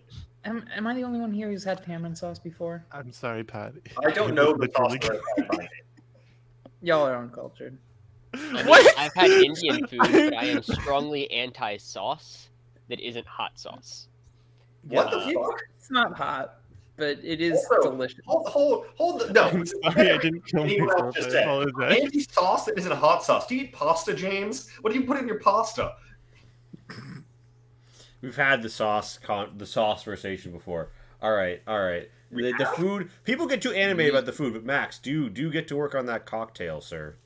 I mean, my other thought I was thinking. Sparrow I do have this asks rum called Ironworks. samosas. That's I kind love of a samosa. samosas. I do have this rum called Ironworks, which feels appropriate in theme, but I like it too much to waste in this drink. It's true. We have to choose what makes the most sense for our scenario. I mean, I might just go in vodka because that's industrial. Yeah, vodka is very industrial. Which, I mean, vodka and potato chips were already most of the way to that martini I made earlier. So I might just do something very similar to that with a twist. Yeah. twist. A lemon twist. How the fuck do you twist a cocktail where the potato chips are an integral part? In any other drink, the potato chips would be the twist. Well, that means vodka's made out of potatoes, right? Some vodka is the vast majority of vodka in the American market is actually made from like grain. Hmm. Certain ones will be, and pretty much everyone that is made from potatoes will say so on the bottle because it's a thing. It's a feature. Yeah. Hmm. I mean, I don't know. I was trying to give you thematic direction. No, that's fine. Gin? What colors and stuff do you associate this world with being? Are we thinking like rust, hue? Yeah, like russet, like orange and green. You know what I mean? Like orange What from like part? like green from like the What parts polluted are river. green? Like, Oh. polluted Polluted river. waters, like a teal green, like a sickly green, like a Baja Blast green. Rivers of Baja Blast, flammable Baja Blast, stretch across the land with like a inky Oh my black God. tinge to them. I could make a drink. There's a drink I had in Chicago that was called the Chicago River. So named because it was similar in color. What's the name of the river? I will say that like the most fucked up river on Forge is called Euphrates. Make Max make that cocktail you had, and then just light it on fire. Yes. I mean, yes, this has to be a flaming cocktail, to be clear. Oh my God. Okay, wait, hold on. I think I have. Don't set off your fucking fire alarm over this. You know what, Lee? Don't fucking tell me what to do. I am the king of my castle, and I will cause arson if I want to. Alright. I mean, just light it on fire like under a fan. No. You're trying to contain my creative juices. They will get it. It will cause a mess, and it will stain the upholstery. You heard it here first, folks. Yeah.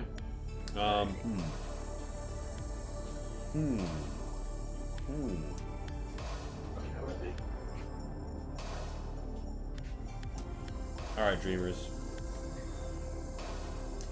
We have our food. Max is working on the drink. Thank you, Jillatize, for the birthday wishes. Wait, is it your birthday? Yeah, it's my birthday. What? Yeah. Why was I not informed? Okay. Sorry, this is the birthday stream. I'm sorry. I'm sorry. It's the birthday event. I thought I'd mention in the tweet. I didn't see your tweet. You just messaged me.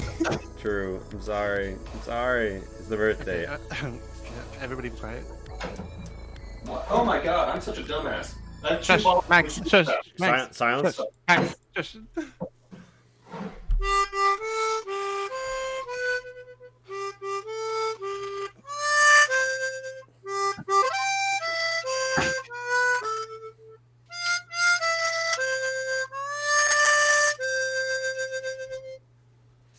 Amazing. Happy birthday! Thank you so much, Rainbow. We need to play a Wild West game where you play, like, we start you off, like, in the jail cell playing the chromatic harmonica. Oh my god. Like, we need the classic harmonica moments. I'm 100% here for this. Steel ball run game win. I love Western stuff, so I'm down for sure. What are we talking about? I just had to make a clip. Sorry. Yeah, Rainbow. Wait, don't get DMCA'd. Careful. Happy birthday's copyrighted. Yeah. Not anymore. Expired a few years ago. Oh, you're right. That is correct. Rainbow played Happy Birthday for me. Oh shit! I missed it. I'm sorry. That's okay. It's alright, you can always clip it. The brat gets pyromantic. Indeed. That's the arc we're on right now. So, Nice.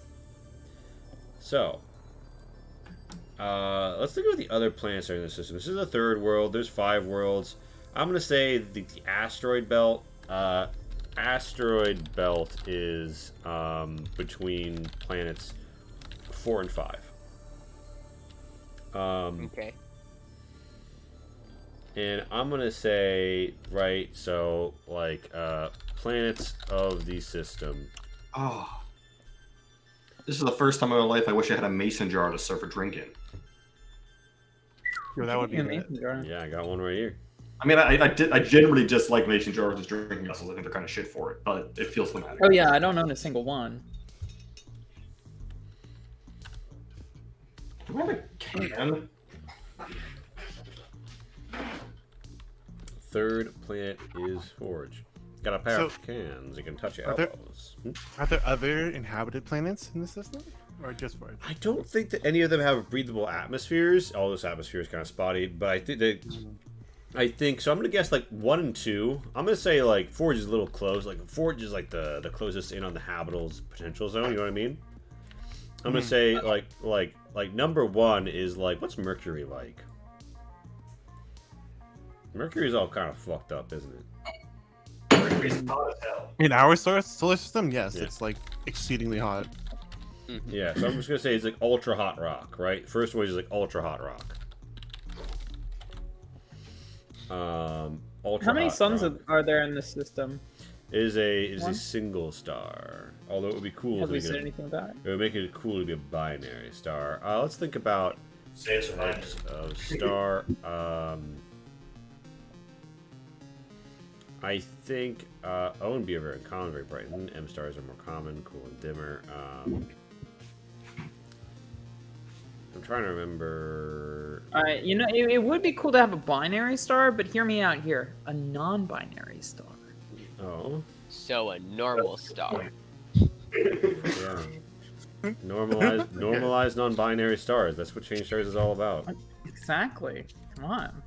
I don't know if you guys have already done this, but the concept of like a system with 2 stars, and then there's just like one planet that's like stuck in between the 2 of them because it's like caught in both gravitational like pulls, so it's like doesn't go anywhere. That sounds really cool. Oh my I god. think that would probably, physically speaking, cause the stars to collapse in on one another. Okay, Unfortunately. but what Over if the it course of didn't? like hundreds of billions of years, but That is completely false. Any 2 orbiting bodies have a point directly between the 2 where things can sit relatively static relative to the 2 other things. They're called Lagrange The points. It's all- Lagrange points, Mhm. yes. Fuck you. Awful. Awful. Awful. Bad. Somebody changed Lee's name by force. Someone on. change my stars. Yeah. Mercury is Someone awful. forcefully change it. Forcefully. Ah! Jillitize asks, "Hey, Spider Queen Long, how's things?" Who asked?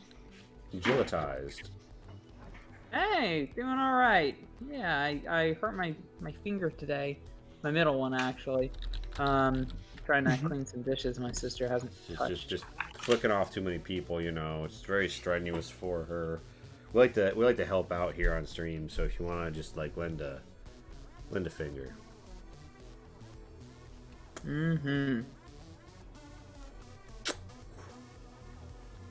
I wonder if that would make the planet heavily oblate. That's a great question. So I'm thinking first one is an ultra hot rock. Second one is a gas giant. Fifth one is small cold rock. The fourth one, though, I'm gonna say it's kind of like Marsy, but blue Mars. Yeah. I'm actually going to do one of my screws on that 5th one and Yeah, make you it a screwed me. large cold rock that is orbited by several moons, several like heavy rocky moons. All Like right. planet-sized moons, or like, like is No, this no. like? Okay. Like a reason for this to be the industrial center of, oh, that just is there's just a planet out there that just has a bunch of rock or of good ore containing moons. I Yeah. agree. This is gonna be a And then weird. of course we have the mining operations to handle. Oh them. man, wait. Okay, I just thought of a really good idea, like to bounce off that. Okay, so what if there is like it's like binary, like there's two stars, right? Mhm, And this one planet like is stuck in the middle, and like as the other planets like orbit around the other 2 stars, they've like developed some kind of technology that allows them to like basically just like yoink like moons into their orbit, like as they like pass by almost. You know what I mean? This is probably not physically possible at all, but it just sounds really cool for there to be like if they could steal the moons and then you Yeah. break them down. I feel Yeah, like, like- the Human Empire would try to do that. I don't know if they would And the succeed. I feel like Rast they would try. definitely could. Why would they try to do that when instead they could practice accelerating moons at planets?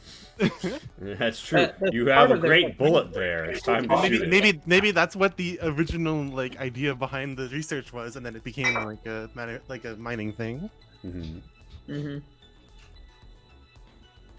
I don't know, just the concept of like like just like yo-yoing moons into people's orbits. That sounds really cool. Totally. All right. I haven't talked about it yet, but like I am considering a kind of small campaign later in the summer, more like August, with some of my friends from Twitter, Devi and Corrupt to Spirit. There might be more, but probably just those two for this small campaign. And I was thinking one of the set pieces would be a Rast ocean mining operation called the Sea Drinker. Amazing. And it's literally just like a giant from orbit straw. It's like it's like supposed to be a fucking space elevator, but it's a space water elevator. Yeah, and literally they just scoop shit up from planets Damn, and filter it on the way up. we're literally playing Minecraft. Yeah. And so now, Rainbow, you make a good point, which is this is a binary star. That's 2 stars. So I think that means this is not just the Forge system, but the Forge and Tartarus system, because one star is named Forge and the other is named Sure. Tartarus. I thought one of the planets was named Forge. Oh shit, you're right. It's the Titan system. Titan and Tartarus. Titan. Wow, wait. Nice. Because the Titan star is locked in the Tartarus star. Yep. Wow. Nice. Okay, never mind. I was gonna say like, yeah, like what's the thing? What was the thing that's like that killed the Titans in Greek mythology? It's just the gods, right? Gods. Yeah. Okay. Nothing really. The gods just like threw him into Hades and locked him away and are like, "Stay there, don't be bad anymore," and then ignored them for all Quick time. cut in. In process of making the drink, I'm starting to work on the color. I want to avoid as many actual like fruit ingredients as possible, because I feel like that isn't true to the setting of lime juice, of course. But Yeah, I was gonna say, do We you have assume they like have that industri- artificial we lime assume juice? they have artificial, lime production. yeah, I mean, citric acid is not hard to make. yeah, I was about to say, yeah, I could literally just say in canon this is like a citric acid solution, but I'm using lime juice. The problem is arriving at green without like pineapple or passion fruit or something that gives it cloudy yellowness. What about blue curacao? Apple pucker. A pucker, you say? The problem is the blue is so intense. I need so much green to offset that. If I had a yellow liquid, that'd be great, but I don't. I mean, most brown liquids are yellow, Gatorade. really, if you spell them out. That's true. However, currently it's based around a clear spirit. There isn't a good brown one to mix in. And there will actually be a layer of brown on top, because I'm going to be doing a float of 151 proof black rum. Because that's how I fire. Which isn't the best way to light a drink on fire, but I don't have croutons or lemon extract. So Croutons? So the best way to light a drink on fire is to soak a crouton in lemon extract. Light that, just float that on top of the drink in like an upturned lemon half, and light that on fire, because alcohol burns very dimly. And so you can light a drink on fire just fine, but like if there's any light in the room at all, it's going to be very difficult to see. Mm-hmm. And so a more theatrical way to make a drink flaming is to float a little flaming crouton on it. Cute. Indeed. Hello, how are you all? Nice to meet you all. Juno Kepler. It's lovely to meet you as well. Welcome to the Diesel Shot Zone. We're doing a little world building stream here, coming up with the system, the Titan and Tartarus system, and developing the world of Forge. And I've got a panel of friends here who are screwing me. And I think we've got Max has used one screw, James has one screw, and neither Pat nor Rainbow have screwed me yet. I have only been screwed by the boys. It's pride. I'm happy.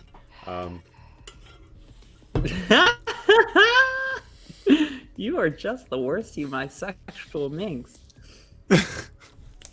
Hey. So, yeah, and they can like. He's the worst. Nothing to do with his bisexuality. Oh yeah, no, he is a bisexual He's the minx. worst. And also, comma, the worst. Let's be clear here. Nothing homophobic about that sentence. Everything Lee-phobic. Oh, happy birthday! Hello, I'm Lee. Thank you for the happy birthday wishes, Judo Kepler. Yeah, we're here. We're doing a little live stream of some world building on a Change Stars game. Bisexual minx just sounds like a different kind of the one food thing we thought of. Minxie? Yeah, it's like one Wow, with two take a bisexual flavors. minxie, please. I'm a bisexual minxie. Oh, Okay, you God. could have up to like a quad minxie with like 4 different flavors. That sounds lit, actually. Wait, I have arrived at the color. Pog? Woo! It looks like garbage. That's good. Yeah, that's exactly what I wanted. I know. Continue forward. I wanted something. I thought brown was a good idea. I wanted something processed brown. Max, do you take pictures throughout the process so that we can post them on the Change Stars Twitter? I'm gonna have to remember what the fuck I put in this. Yes, stuff. Judo Kepler, we've got that, the Kickstarter that we're in for it over a year ago now. We've got all sorts of stuff we're kind of finishing up. This is just a fun thing for the birthday. Relay of the Precursors, this is a little throw, which actually reminds me. So there is a precursor ruin here. Ooh. I'm going to say it is of unknown origin. I also would casually remind you, not that you have to bring it up here or anywhere ever at all, but there is one precursor that we don't The really have a unnamed name one for. that were defeated by the Wykos. I thought about them. The problem is, I don't think that's the right direction. No, it's totally not. It's totally not. Because this is Vanguard space. Yeah. I mean, you never know. They could have done like a deep exploration mission. You know what is funny? I have created a character named Lee that is bisexual. LOL. All before knowing you. Well, what can I say? That's absolutely a possibility when you're building a Lee. Awful. And I say that bisexually. awful. Was your bisexual character named Lee just the worst, like ours? Amazing. Origin. The relay is a ancient xenostructure origin. The relay is a large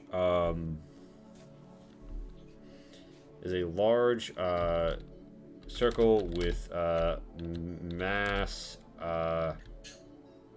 massive with a massive indent into the earth, inlining its border. I don't know how to say what I'm thinking. Into the ground, located on a moon of Planet 5. What's like a Greek word involving the cold? James, I got you here. I got you in my sights. I don't know. Cairo. Of Cairo. Yeah, I was gonna say, isn't it Cairo? Like the opposite of pyro? And Juno says, "What are you guys doing? Obviously, world building, but is it for D&D or a novel? It's for a tabletop role-playing game, kind of like D&D. Change Stars is our own. I linked it in the chat. You can go check out the stuff. But we also have like a Twitter account for it and all that jazz, and you can check it out. Pat is the artist who has made this beautiful world, and I am the writer who has written the game stuff. And we're just putting a polish on our own role-playing game, and this is just a world that exists within that universe. So a moon of Cairo. An ancient xenostructure of unknown origin, the relay is a large circle with a massive indent into the ground, inlining its border located on a moon of Cairo. The rumor says it penetrates all the way to the moon's core. Juno Kepler, thank you for following. Normally, when we have a new follower, they can name a generic NPC. If you like to name a generic character here, you can also, if you like to redeem water points, whist or channel points. You can make me drink. You can make me drink water with a little water of the Lee, and I'm not a growing boy anymore. You can also make me drink by encouraging Lee to do basically anything. It's alcohol. I mean, Lee, why don't you let them name a planet or something? Yeah, you want to name a moon. A planet or an important NPC, maybe. Name a moon. Like, we have a few, like, people that are implied idea. in this here already.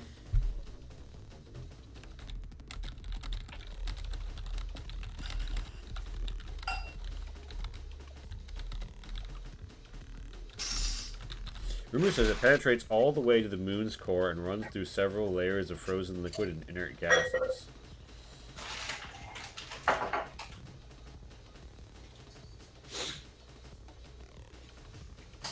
Yeah. This structure is known as the Relay locally. The Human Empire personnel staffing the research facility were quarantined under false pretenses by General Mahogany. However, they successfully mutinied and activated their ships and sent their ship's reactor critical. When it became obvious the sister species coalition had entered the system, it detonated slightly above the relay, several dark bands of which have glown a deep green ever since, somehow reacting to the stimulus. Ooh. Research is strictly prohibited by the Vanguard, and it is considered to be highly radioactive. And it is officially considered to be highly radioactive,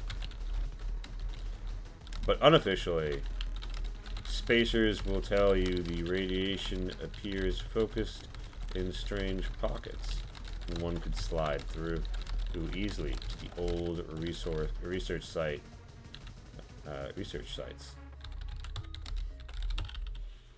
I have created an island named Ozaria for a story, but that story went nowhere, so you can use Ozaria for a moon name. I allow you to use it. Thank you.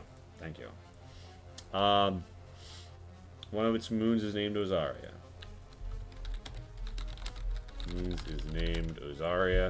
You know what? That's where the relay will be. Aria has the relay.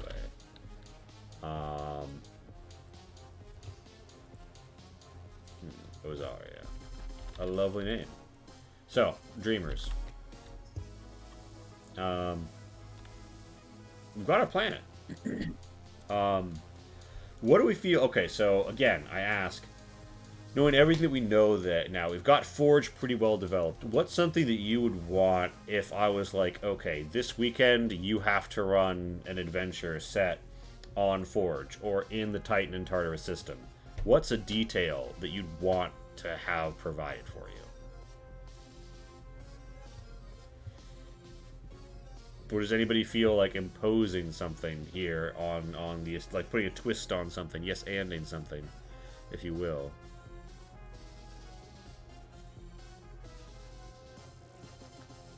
I'll take that as a no. I'll take that as a nothing. Okay. Sorry, one sec. I'm reading a thing. Give me one sec. Okay.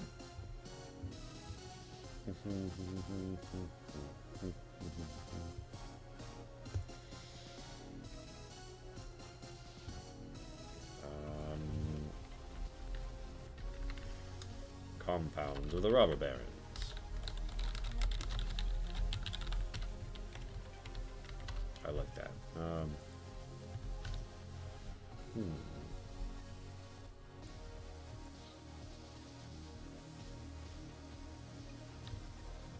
Now then. Yeah, a handful of important megacorp facilities have changed hands endless times and resisted by intrigue or force direct acquisition by the vanguard by remaining useful and productive while being too well defended to reasonably assail. Lee, I have a question. They are I am universally remotely placed from the rest of the major established areas, though the ever-evolving sprawl grows near their reaches. Yes? Okay. I'm now the quote-unquote tourist board for this planet. What was the slogan back in the Empire days? Titan makes, the Empire takes. That's literally Philadelphia's slogan. That's also, I think, Scranton's. No, fair enough. That's everywhere in Pennsylvania's slogan. Okay, it is Titan and Tartarus. We've chained the power of gods, and it's like it's some sort of iconography that looks like a star forge pouring molten sun, and it's got like this idealized like 1950s propaganda style like Chad with a hammer like smashing something on either side, but iconographied down to the level of like a hieroglyphic, like off in either direction mirrored. But like that's not obviously like how the industry works on this planet. That's just what they make it look like. All right, cool. Thank you. Can't say all of that will go into whatever I'm working on or that I'm working on anything, but you know. Absolutely. Thank you. Yeah. James, how you feeling? How you dealing? How you Darjeeling? I'm feeling good. I don't. Nice.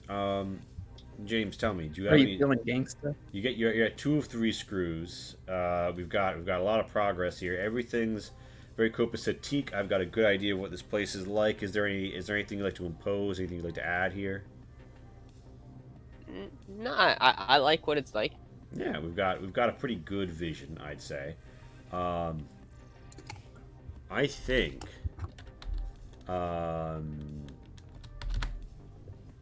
unless Rainbow, you'd like to screw me or have a question, I think we're progressing. We're progressing to the adventure. Sure.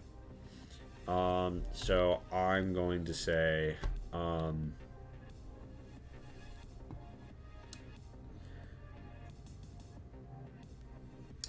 yeah.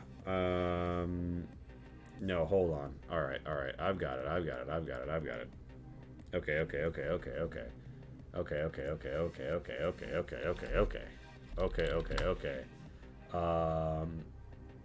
And then what is it called with like the woo woo shit? Hold on.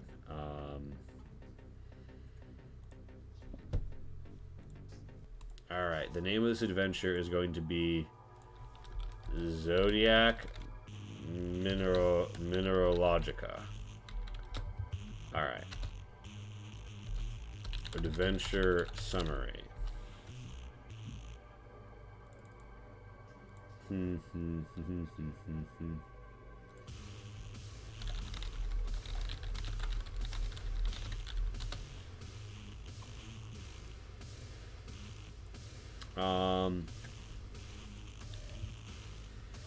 All right.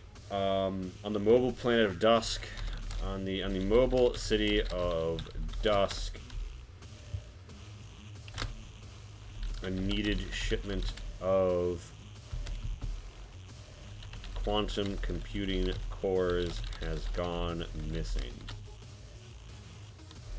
They were bespokely tailored and not easily replaced. It should only be they should only be of use to those operating within the Atmos cyclones. But the party will discover another kind of research that seeks to tap into this phenomenon behind the gated compounds, within the gated compounds of the robber barons. By the way, Max, I know you mostly meant it as a joke, but I've been having a lot of fun over here writing the worst people of this planet. Oh no, I meant it entirely literally. Also as a joke. I can't I wait. I have completed V1 of the drink. Aesthetically, it works. There's a few other issues I want to iron out for V2. Okay. It's also awful. It's not a great drink. I wish I was there to just absolutely shotgun it. I mean, it's not bad by any conventional means. Effectively, I made something that was very sort of concentrated and strong tasting, and then in an effort to get it to fill the glass I had it in, I cut it with a lot of club soda, and the thinned out version of the flavor is just kind of bleh. Mm. And then on top of that, I can't light it on fire because it's fizzing. That would pose a problem. So V2 gotta be served up, which feels against the theme of this place, but yeah. What if this is a shot? By the way, one of the worst people on the planet is from the City of Dusk. It's Verdant Ruinous Storm, who is a Veer scientist obsessed with utilizing the storms to find an incredibly efficient method of terraforming that definitely couldn't be weaponized in any way. Nope, not at all. Amazing. Epic.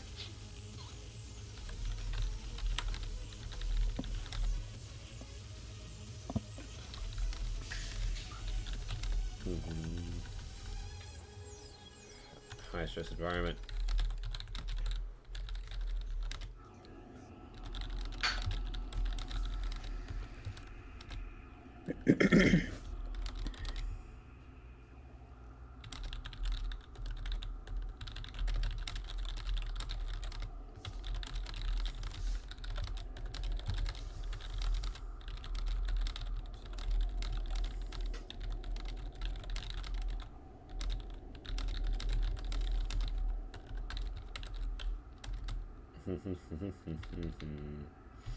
All right. Breaking change asunder. Primes of the Atmo Works. Prime of the local Atmo Works. Atmos Works. They have taken a direct interest and contacted the party. Hajax, a post-human engineered high-stress environment worker who arrived in Cryo with the fatal disease from sloppy cell management in their inception. A century later, someone cured it, and they popped out to discover the task they'd been born for has been automated and made safe for every human. Now, I just had an idea. Yes? So, the shipment of quantum computing cores, why are they needed, right? That was what I was trying to think about. And so, like, what if the storm is really, like, unpredictable, right? Yeah. So, like, having, like, an actual person, like, try to, like, drive the city around, so to speak, and, like, follow the storm would be, like, kind of impossible. So what if, like, the computer cores are just, like, some kind of, like tracking algorithm that just, like, tracks it?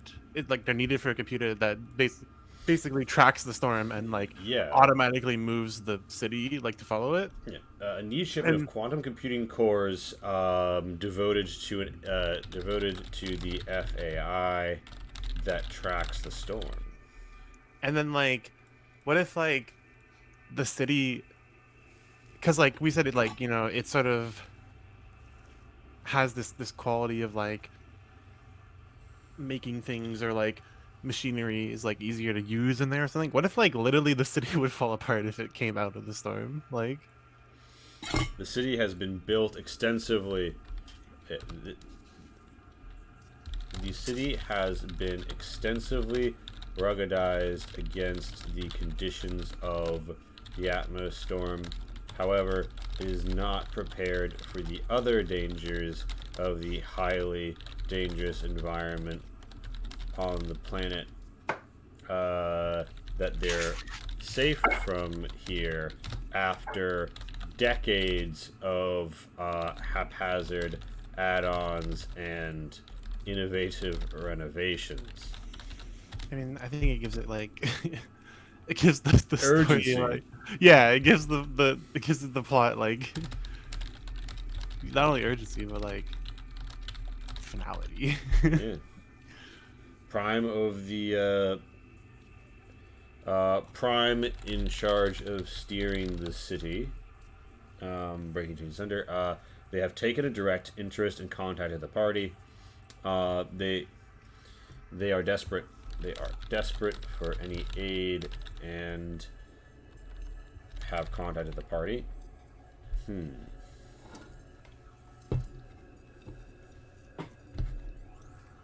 A century later, a century later,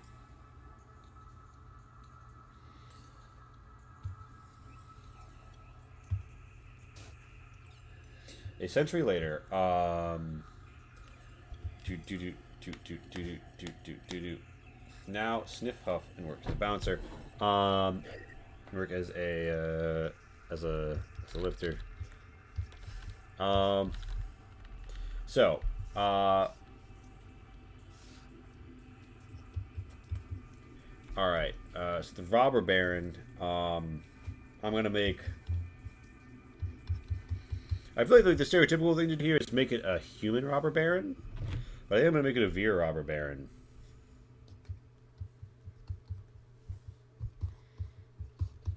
Cresting copper. You do be shaking hands. They do. They do be kind of shaking hands though. Oh my gosh. Oh my gosh. What? Rainbow said they do be shaking hands. Alright, I'll be right back.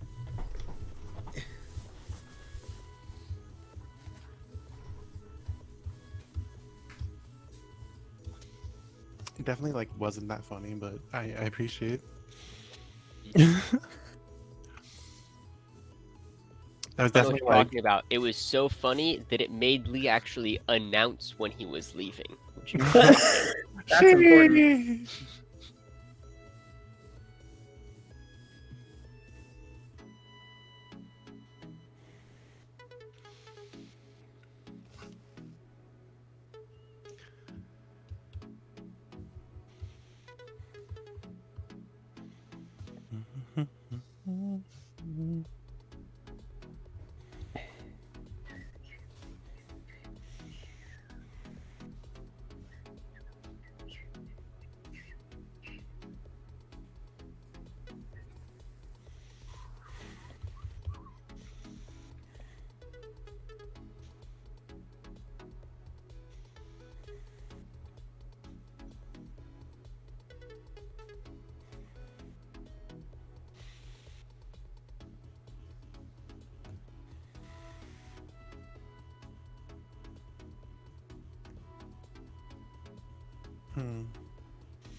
Hello, everyone. I'm back.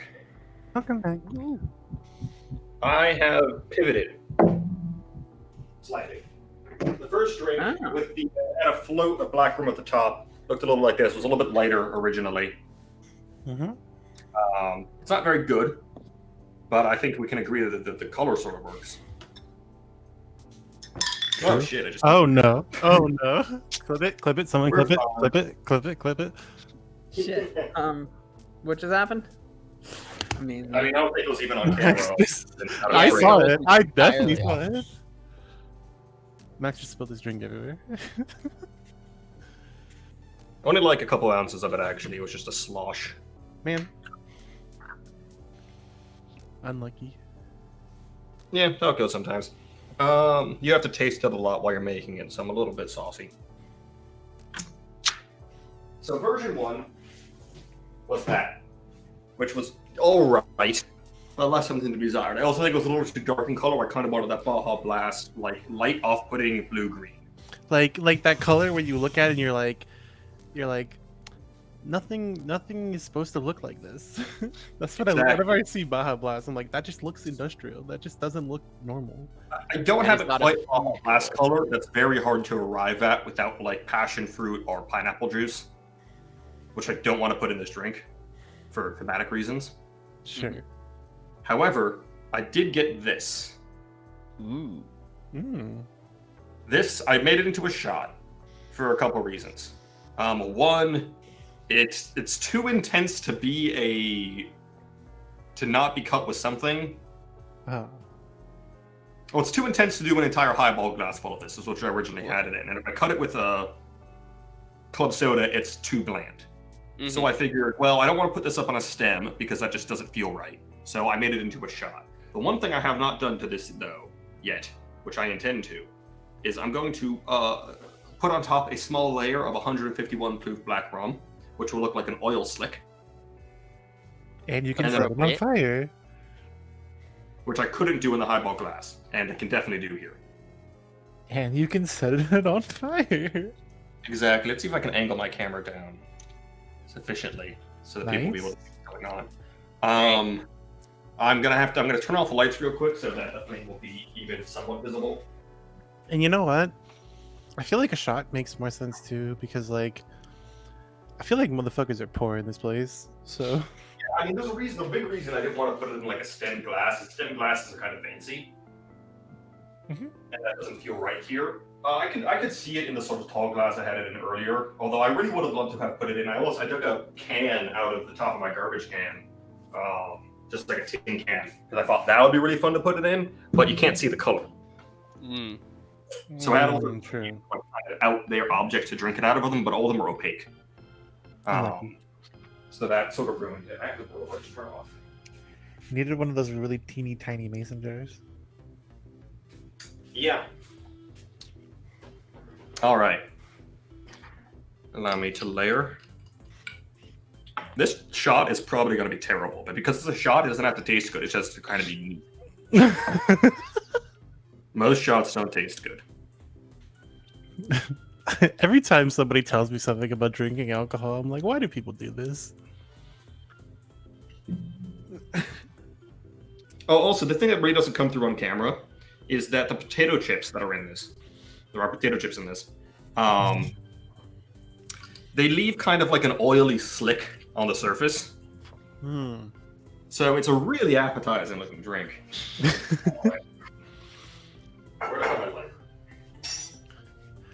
I love when my drink looks like a gamer at the end of day one of PAX. Let's go. All right, let's see if this lights. Yep, that's on fire. Sheesh. Yeah, that looks so cool. I'll get a picture and Get a video, get a video, get a video. Dreamers. video. How's it going? We're lighting things on fire. Oh wait, Dreamer's talking, but I can't hear her. We're lighting things on fire. Oh my god, he's lighting things on fire? Yeah. Wait, Yeah, actually, that worked really well. That did work really well. It's like mostly blue too, which is even cooler. I need to focus the cam on this burn and like maximize this shit. I'm taking a video of it on my phone. I can send you that to put places. Yeah, absolutely. This is fucking... Although the audio is just going to be me talking randomly right now, but that's fine. I mean, you could just mute the audio. Yeah, no, this is sick. It is really cool. And you're totally right. All right. Like, it absolutely looks like an oil slick. Now for the part I'm not looking forward to. I probably have to do Drink this it. shot. You should just down it, yeah. Okay, let me get. Are you sure you don't want to sip and give us a tasting note? Nope. No, it's not a hard taste because I made a larger version of it a bit ago. It actually doesn't taste bad by any means, but shots are generally unpleasant to do for me. Some people love them, I don't. I want you to down it and then slap the table like an old Irish man. An old Irishman, do you want me to talk about the verdant fields as well? I mean, how's your Irish accent? Oh, Danny boy, the pipes are calling. It depends on how good your Irish accent is. The problem is, I know the bottom bit's actually pretty tasty. Like, you know, not like a B-52, but in the same sort of family, one could say. The top layer is 151 proof black rum, Which is very tasty. It's just literally battery acid. Come on, Max. I believe in you. Can someone speak a cool sounding foreign language? They could do a prayer in real quick for thematic effect. I mean, I could do it in French. I don't think it sounds very Yeah, good. as long as you say it fast enough, it'll work. Oh god, I don't know. I can say it fast. Give us that Hail Mary. Okay, let me look up I don't know any prayers in French. Let me look up what. I don't know any prayers either. That's why I asked someone else to do it. The Lord's Prayer, French. Go for it. Okay, Catholic.org. Let's get it. Okay, yeah.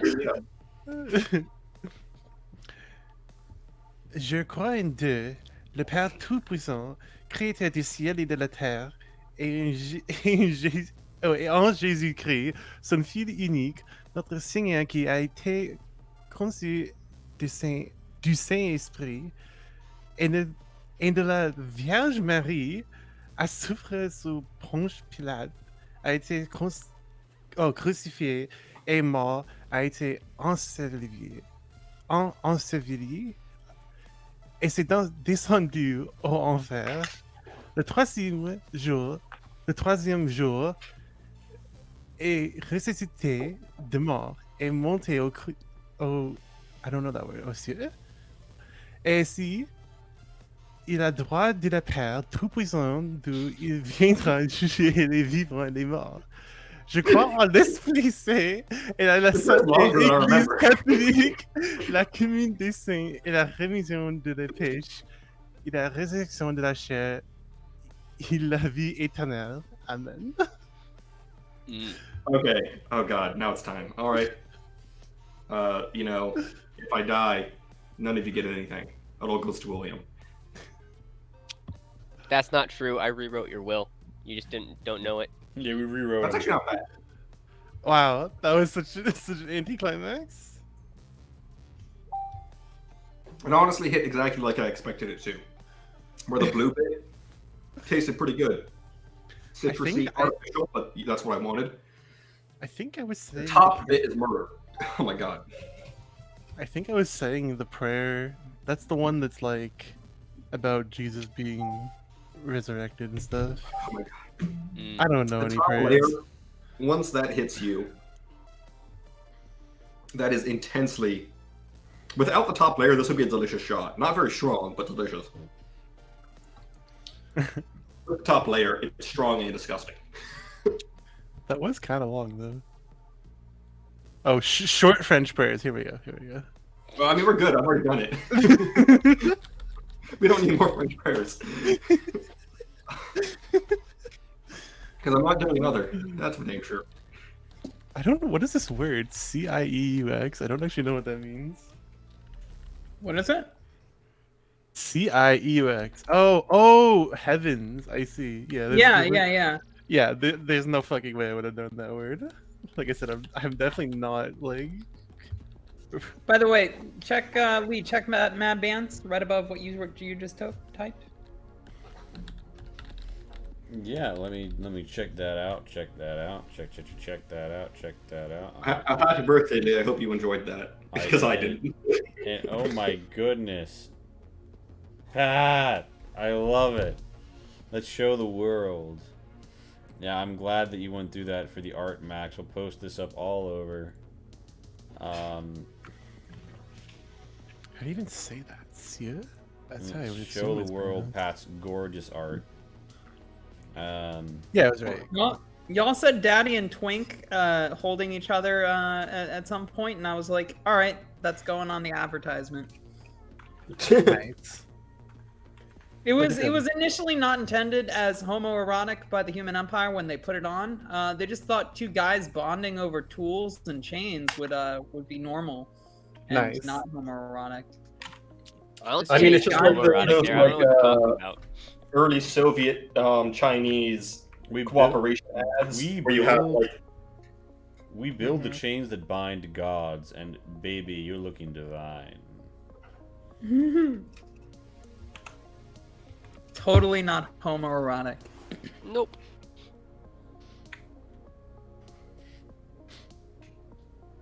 Dope.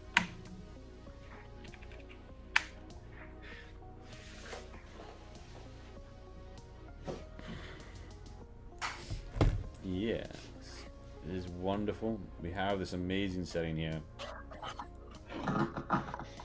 and yeah, Yaba Dhum is going to be a Rhenish merchant. Rhenish merchant starting a new life here. They got in deep with the robber barons and took a less advisable job. Hired Jax to help them. Jax to help them jack the whores, not realizing the consequences, tries to lead the party in the right direction without implicating himself. Yeah, Cresting Copper. And then I'm gonna say Robber Baron Cresting Copper Fields. Cresty has been a woman of industry her whole life. Ooh, a lady robber baron, gaslight girl boss. Yeah, and the gate is kept. Gatekeep, gas leak, girl boss. The gas leak girl boss. Oh no. You're not I want smelling to make a anything. bar. It's gonna be like a speakeasy in like a brick tunnel underneath the city, and it's gonna be all lit by like fake gas lamps, and it's gonna be called Gaslight Girl Boss. And what you'll do is you order a drink, and we'll give you a different one, and insist that no, that was the one you ordered. Amazing. Nice. Hey Max. Yeah. Have you heard the joke about gaslighting? I'm gonna play along. No, I haven't. Yes, you have.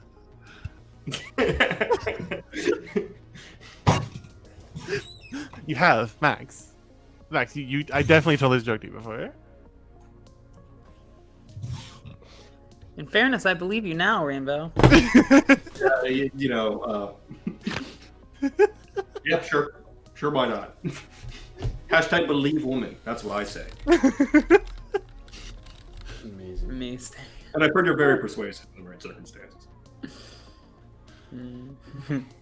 Rainbow has been known to be a very convincing woman. That makes me seem not very. I don't know if I want. Oh no, gosh! I'm sorry. I was talking about the characters that you played, because like, your last character you played on like on the Dishonored one was like she was like I know, convinced and seductive. It's okay. Gosh, sorry. Cresty has been a woman of industry her whole life, and now has an ability to innovate on a grand scale. The secrets of the storms lie within those crystals, and the researchers she's just thawed out. Once they cooperate, she'll have the secret to putting the ignition killer in a bottle. I'm going to say Dr.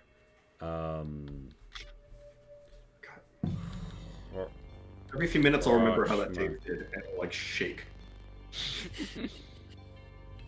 What? Dr. Hrochmard, let me check and see if this is a real surname. I know Pat doesn't let me make up too many names. Is Delling a real surname? What? Yeah, Delling history. All right, Anglo-Saxon. Dr. Hrochmard Delling. Dr. Hrochmard Delling. Dr. Hrochmard Delling was in need of a heart transplant 100 years ago.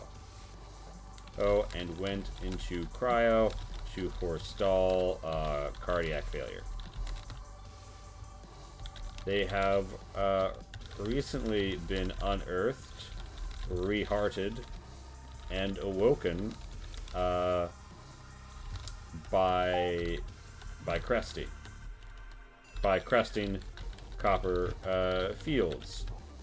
After an adjustment period, they have begun to reluctantly toil under her, though Hrochmard, or Crick, as he's known. Well, if Richard is Dick, what's Hrochmard? Crotch. Yes. I'm going with Crick. Or Crick, as he's known.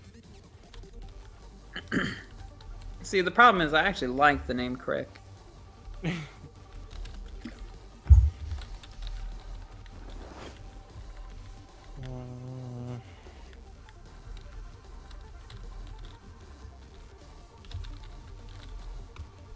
Alright, so the Hrochmard toil under her. The Hrochmard plots his escape and does not believe his employer's word about the fate of the human empire. I'm going to say bright burning sun. Bright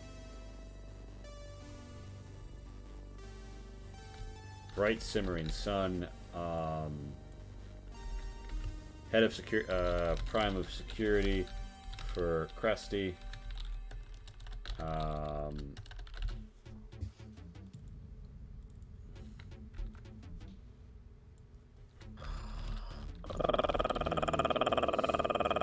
Prime of digital security for Cresty. Bright loves. Weird the guy must be like. Wait, what? Just the sound Pat just made. What did you say about it? Just said Perry the platypus be like. No, it's because you did it so low. It was like. Yeah, definitely sounds like Perry the platypus. Max, you are so Hades pilled at this point. I love it. I was gonna do the whole song, but I thought that might be a bit much. Prime of digital security for Cresty.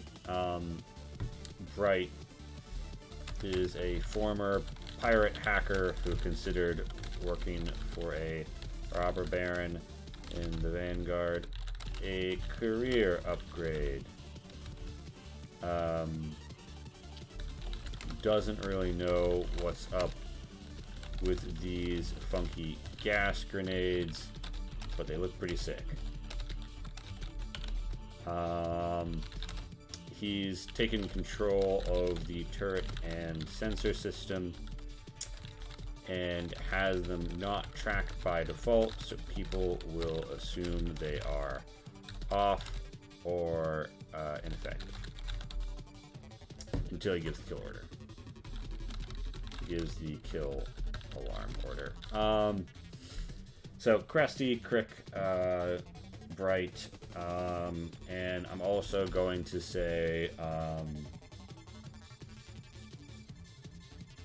you know what? Hold on.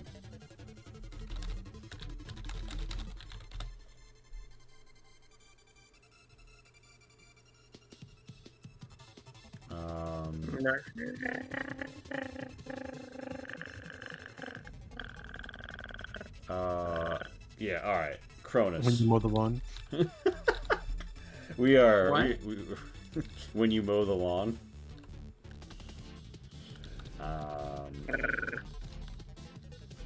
Imagine I was thinking like- that basic house maintenance. That was like the edge trimmer sound. You know? Edge trimmer. Cronus. Yeah. He, Cronus is a cyborg born on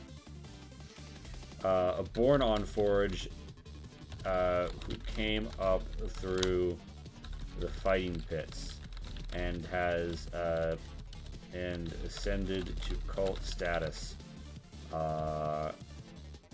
in the War Dancer circles of the Vanguard for falling off the radar. They refused a fixed match setup, but took the bribe and had to skip town. The security offered by the robber baron means pay and relative safety in a remote fastness. They are no stranger to violence, but will not kill someone who has not shown lethal force. So yeah,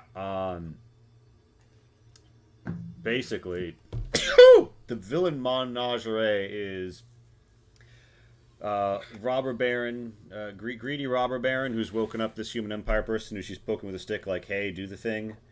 The human who's like, I can get out of here and contact the human empire, which definitely still exists.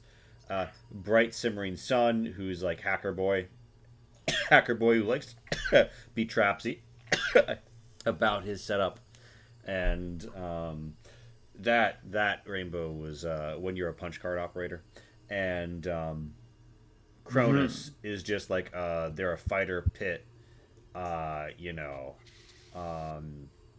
masked non-binary baddie with like, I assume, like a fucking machete who just, half robo body comes at you and turns you into cutlets.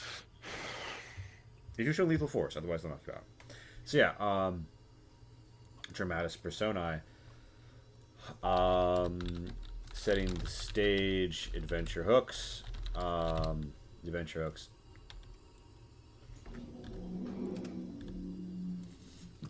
Breaking chains asunder needs to put out a top level call for assistance without causing a general alert and abandoning of the city. To this end, he could call upon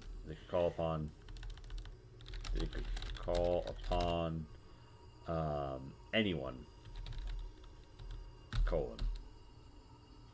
space. They call upon anyone, pirates,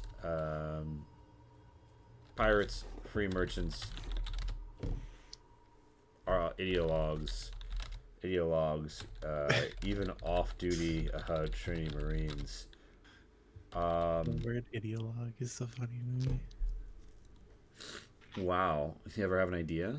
Maybe you should go log it. Yeah. Cringe. Yes. Klinge. Having ideas is cringe. True. Trying hard in life is cringe. No I agree. thoughts, head empty. That's Thank what you, we Bimbo Juice do. did. Just for today, everyone in the chat gets free bimbo juice, except not actually. Oh god. Yeah, Rainbow. Here's a question though, Rainbow. Would you violate your rule against drinking non-water substances No, to drink the that, bimbo juice? That's not okay. First of all, I don't have a rule against that. I don't know what the fuck you're talking about. I just You're a regularly water drink. supremacist. I what the fuck? You're like, no, drink water. H2O is superior.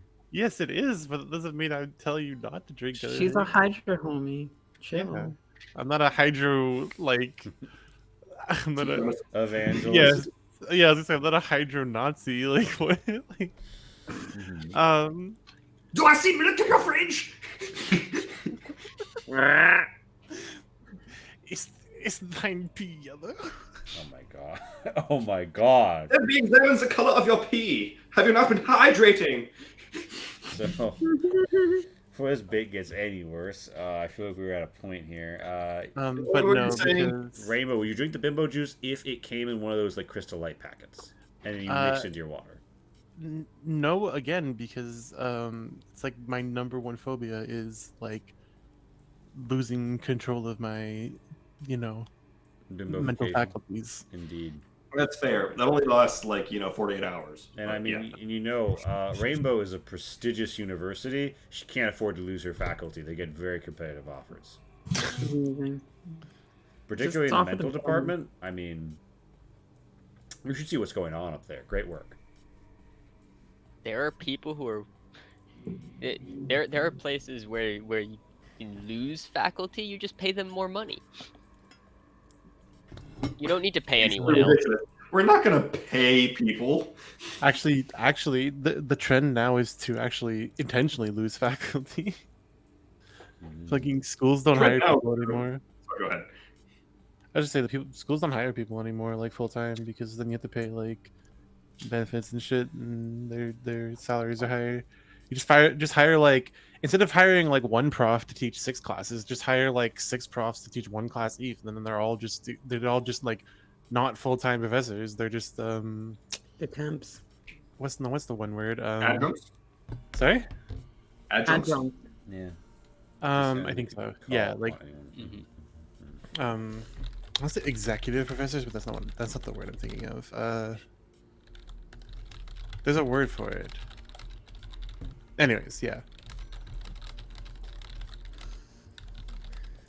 We live in a society. Anyways. Damn. Deep. Moving. Thanks. Like Came up with that on myself. Damn, you should write that down. Not so bad. I don't know like Jaden Smith's Twitter. Yo, how would you react if Jaden Smith just had like a ghostwriter? Like, I wouldn't be. I would not Actually, be. I would be surprised because who the fuck would pay someone for that? I but, also like, wouldn't be surprised. Yeah, I'd be No, like, no, no. I would consider them to have gotten themselves ripped off. you know what? I feel like Jaden Smith probably like. I bet you he has a ghostwriter, but it's not like he just writes all the bullshit. It's like they're both like just kind of a little crazy, and they just like sit there in a room, and they just like get really high and like vibe together, and they're like like, us right now having ideas. yeah. They just Yeah. they like bounce like craziness off each other until one of them comes up with a really good tweet, and then he tweets it. On the other one hand, yeah. On the other hand, he also has tweets like, "Never go to this hotel. They tried to assassinate me with ricotta in my pancake." I mean, that seems like a valid complaint. Can't we If someone tries to assassinate you at a hotel, you don't want to go to that hotel anymore. I'm just saying. Yeah, the follow up question is, how is ricotta? He's not allergic or anything. He just doesn't like it.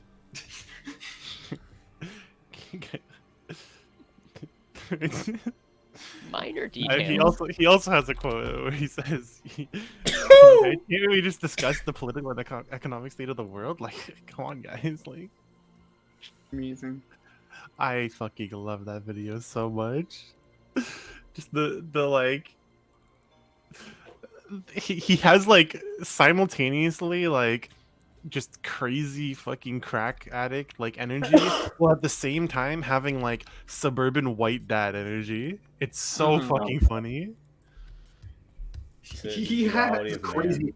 He has like crazy white uncle energy. Like kinda, yeah, because he's like, but it's also just Well, like, that's racist. Yeah. but it's also like it's like suburban white dad in the way, just the way he like proposed the joke almost. Not even, it's not even a joke. Like he legitimately believes that. He's like, but I he mean, wasn't he's a just like, stoner, like simply put. no, I know, but he wasn't like the way he said that quote. He wasn't just like, you know, guys, like, can we just like talk about like the economic and political state of our world? Like, come on, guys. He was like, you know, guys, like, can't we just like talk about the economic and political state of our world? Like, you know, like, come on, geez, there, bud. Like, I don't know. It was so like, High-pitched Beasley voice. yeah, like he said it in a high-pitched measly voice, as if it was like, you know, can't we just crack with a cold one, lads? Like, I don't know, like. Okay, Like, wait. Have you watched Stranger Things? I literally am in the middle of watching it right now. All right, you know the father of the Wheelers, Yeah. like that curmudgeon-y, like wears glasses, says awful things to his wife constantly character, and that's his entire. Yes. Yeah. Yes. No. He has like Mr. Clark energy when he says it. Like Who's from Mr. Stranger Clark? Things, the science teacher. Oh, He has like yeah. that No, energy. I got You know what I mean? I got you. No. You're right. Like I don't know. But like, you know, Mr. Clark, but like less intelligent, because like Mr. Clark strikes me as somebody who's intelligent, has opinions, just keeps them to himself. Yeah, but Mild like, mannered in that way. but like this in the same way that character like Mr. Clark would be like, would like say some science shit, and just be like, like obviously, duh, like, you know what I mean? Like it's the same way he said that quote. Like, Yeah, that's a good point. why are we talking about Will Smith? I don't know. No idea. Aiden Smith.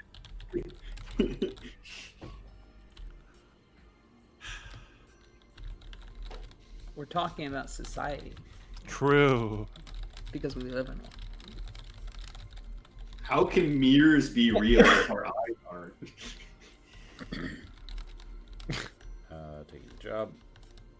Taking the job, Breaking's leads.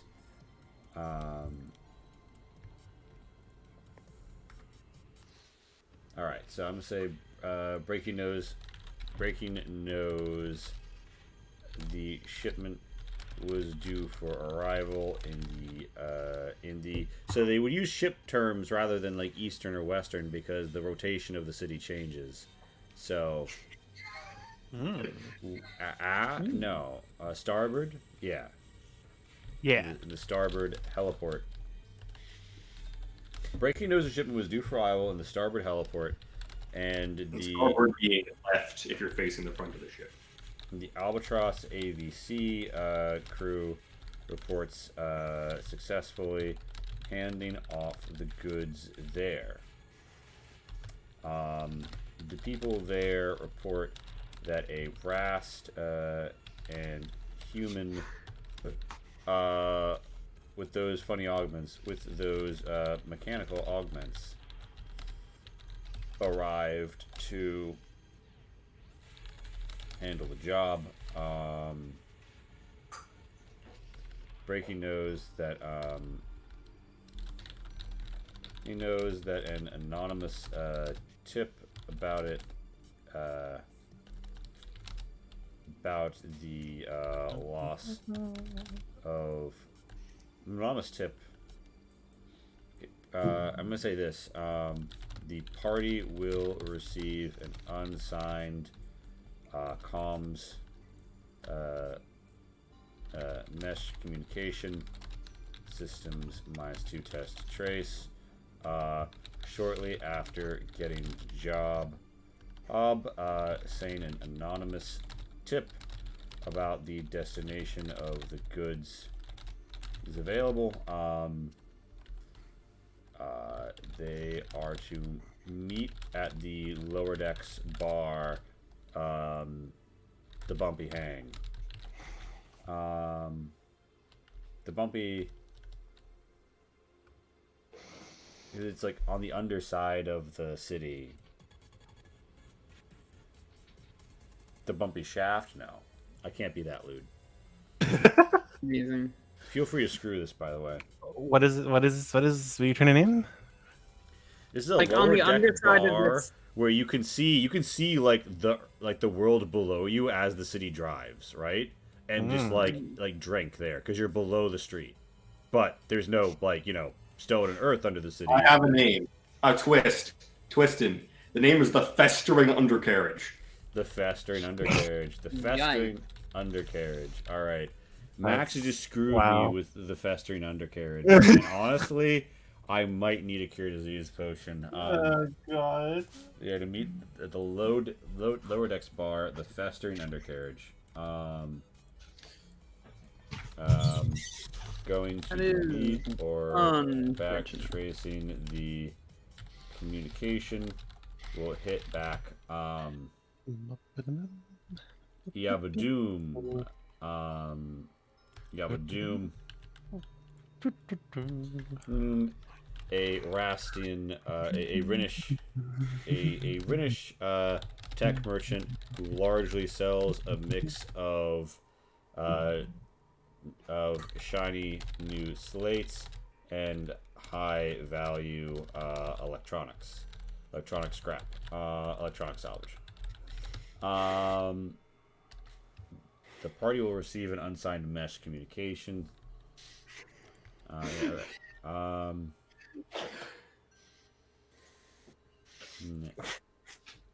Sorry, keep laughing. I've decided to read up on the details of the ricotta pancake incident at Jaden Smith's Twitter. It's dumber than you think.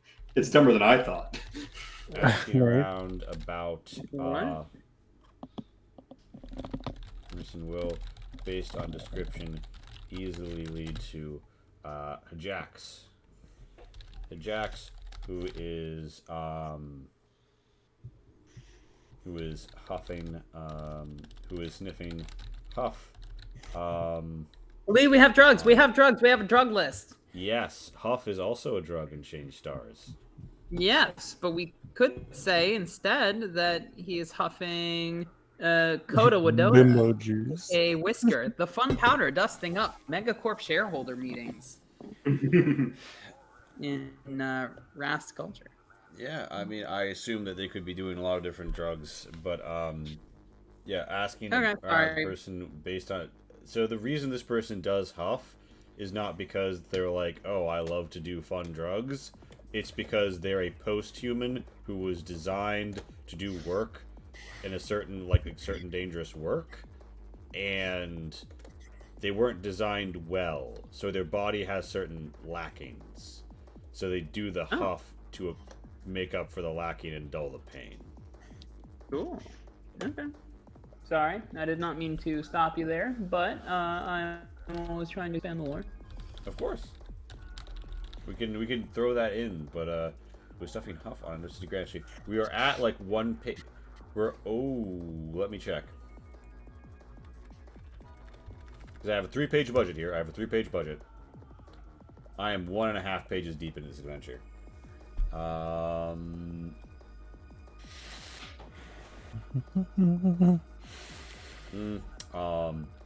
Breaking gives access to pull up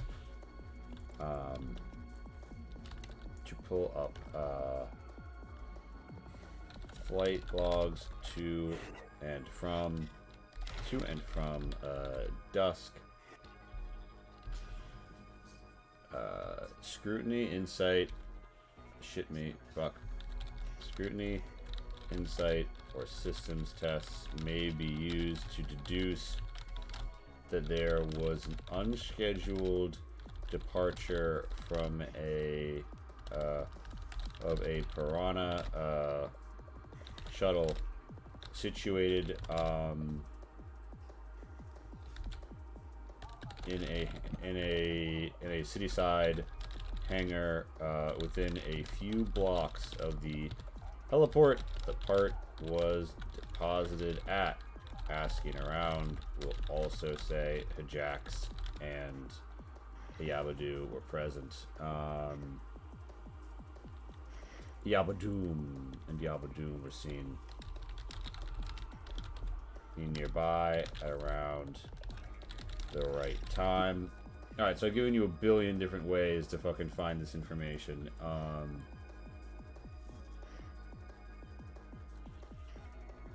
Oh, that's good. I mean, If they take too long, the next time they go to use the restroom, they will find a note hidden amongst their effluent. What? Wait, I literally like stopped paying attention for like 2 seconds. What happened? I decided to say dumb shit, is what happened. Oh god. have you ever heard of the tragedy of Darth Plagueis the Wise? It's not a story the Jedi will tell you. Do you know I muted the word Star Wars on my Twitter the other day? Muted all the The show's pretty good. I don't want to say too much in case someone's not caught up, but there's a thing that happened, and a lot of people are freaking out about it because it conflicts with later canon. And everyone was like, how could this possibly happen? And the writer was just on Twitter and he was like, I know canon, you dipshits. Just lull them out. What did you say? Halfway over. Get over yourselves. Things happen. The situation, the piece has been, the cores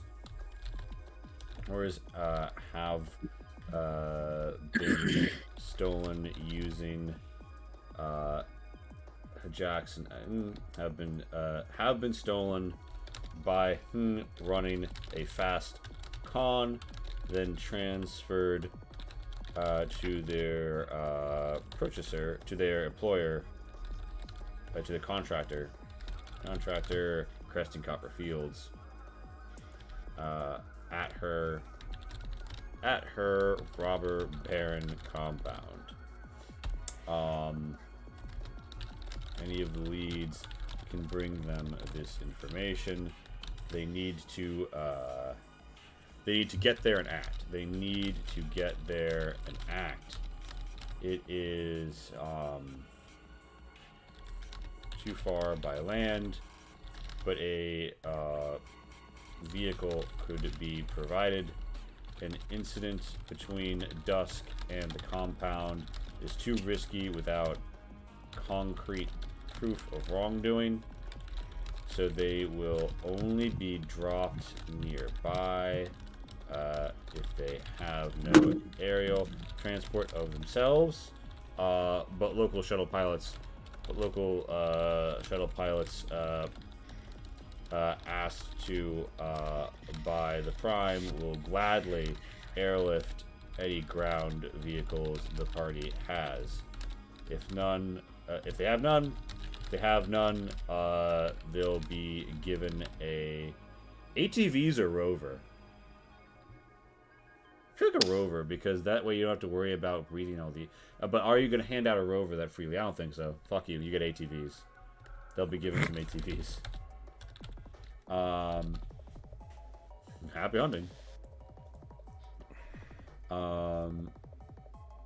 Yeah. I don't know. I'm going to say, yeah, Dramatis Personae, setting the stage, taking the job, breaking the leads.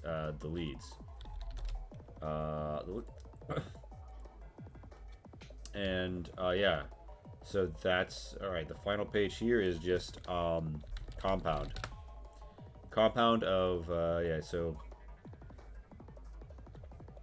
Creston Copperfields compound, GCFC Fields compound. The compound has a 10-meter tall sloped wall topped with automatic turrets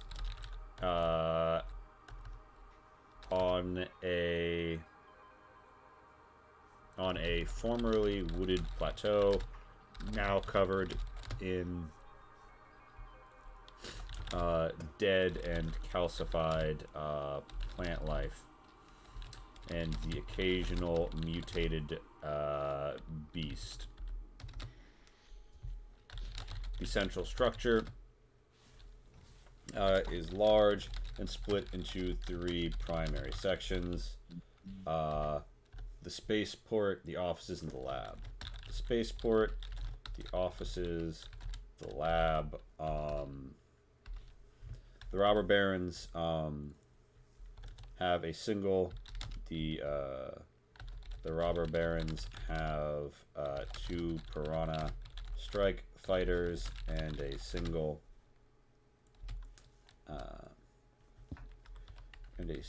Yeah, so I'm gonna go the spaceport, X2 piranha strike fighters, X1 DPRK,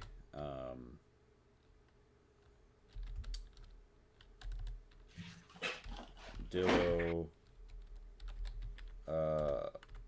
planetary rover, Kelman. I need to restart the playthrough all the songs, play all. And the offices, the lab. The offices where a gaudy megacorp ceilinged garden forms the centerpiece of this 4-story building. This 4-story dome.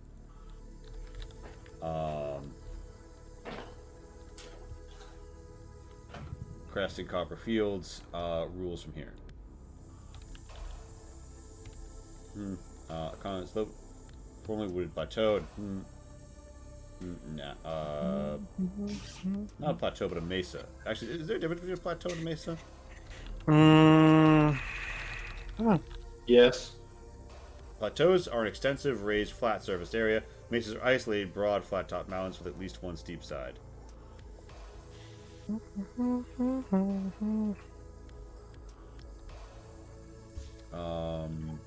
Yeah, it's generally more helpful to think of a mesa as a flat-topped mountain and a plateau as literally any large raised flat area. Entire countries are on plateaus.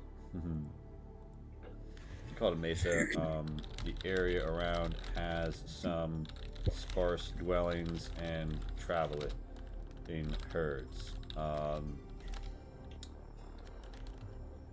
Most do a spot of business with Krusty and won't be quick to sell her out to outsiders. Won't be quick to sell her out to outsiders.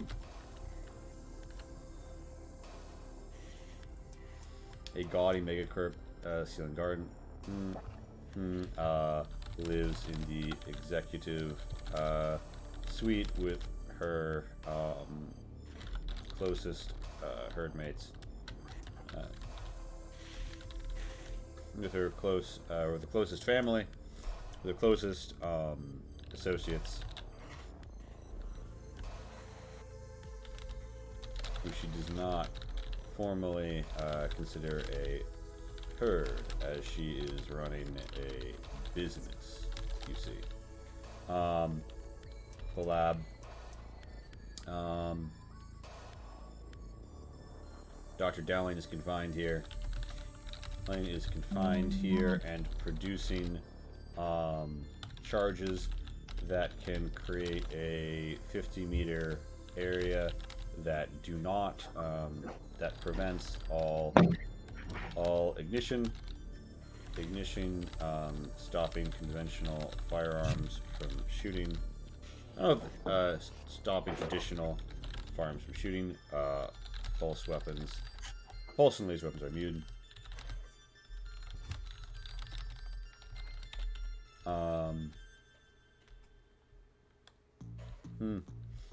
He is working with some other humans here to make a change to break out, to make a break for it, but does not realize some people involved in the scheme are Veer. The rest of the scientists are well-paid volunteers or otherwise less interested in leaving Dr. Dowling's compatriots. are mostly my missions. This is where the cores are. Cresting Copper Fields has 10 people. Why did I say 10 people? No, 2 people. Has a small, has a dedicated quick response force that load into the DPRK and head out at the first sign of trouble anywhere on the mesa, composing 8 mercs. Mercs, both human and Veer. There are 5 security mercs on patrol at all 3 major locations in the compound at any given time, and 2 sharpshooters watch from the towers on either side of the main gate.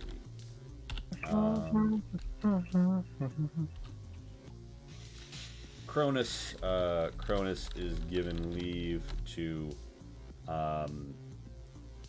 lurk as they will, and is considered something of a boogeyman, keeping those who'd consider anything against the company's interests in line. Their extensive augmentations include integral sword blades, and laser weapons. It's the party.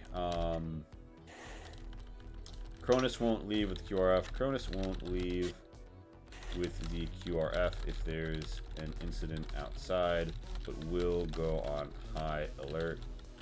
Their first priority is Cresty's life, followed by security of the lab.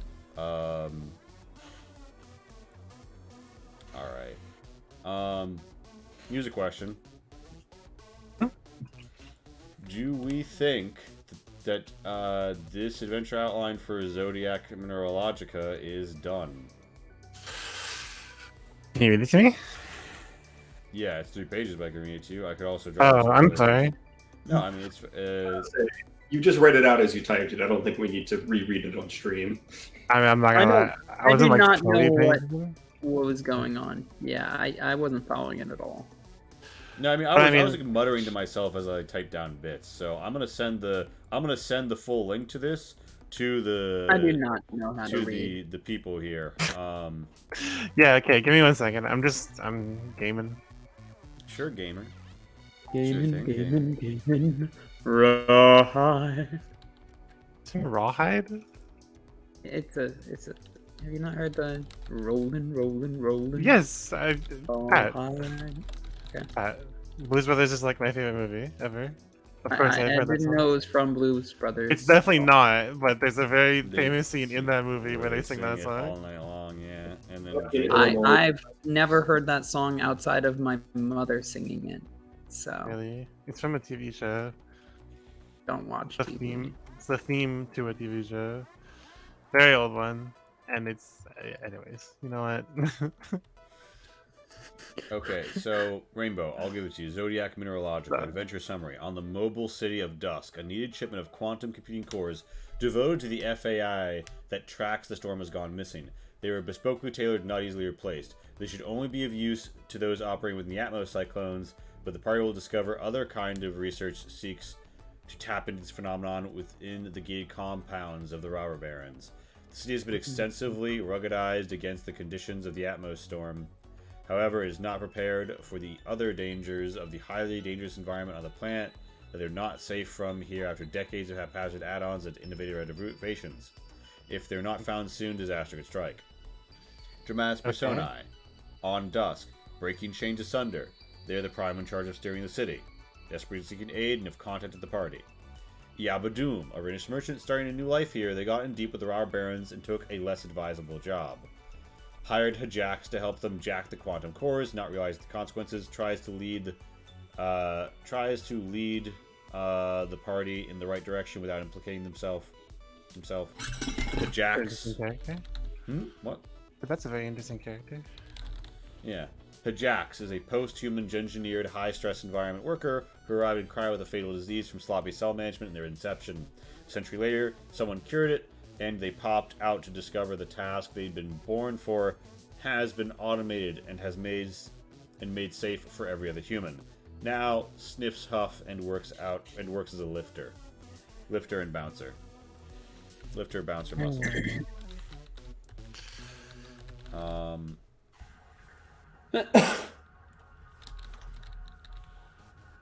I mean, I like it. I don't know. Are there no more NPCs? Those are the only ones. Wait, sorry, I'm cutting lines for space. Discover the task. Discover their designated task. Was automated mistake. Yeah. So that's the 3 NPCs on Dusk, right? Basically the quest giver and the 2 people who did the job.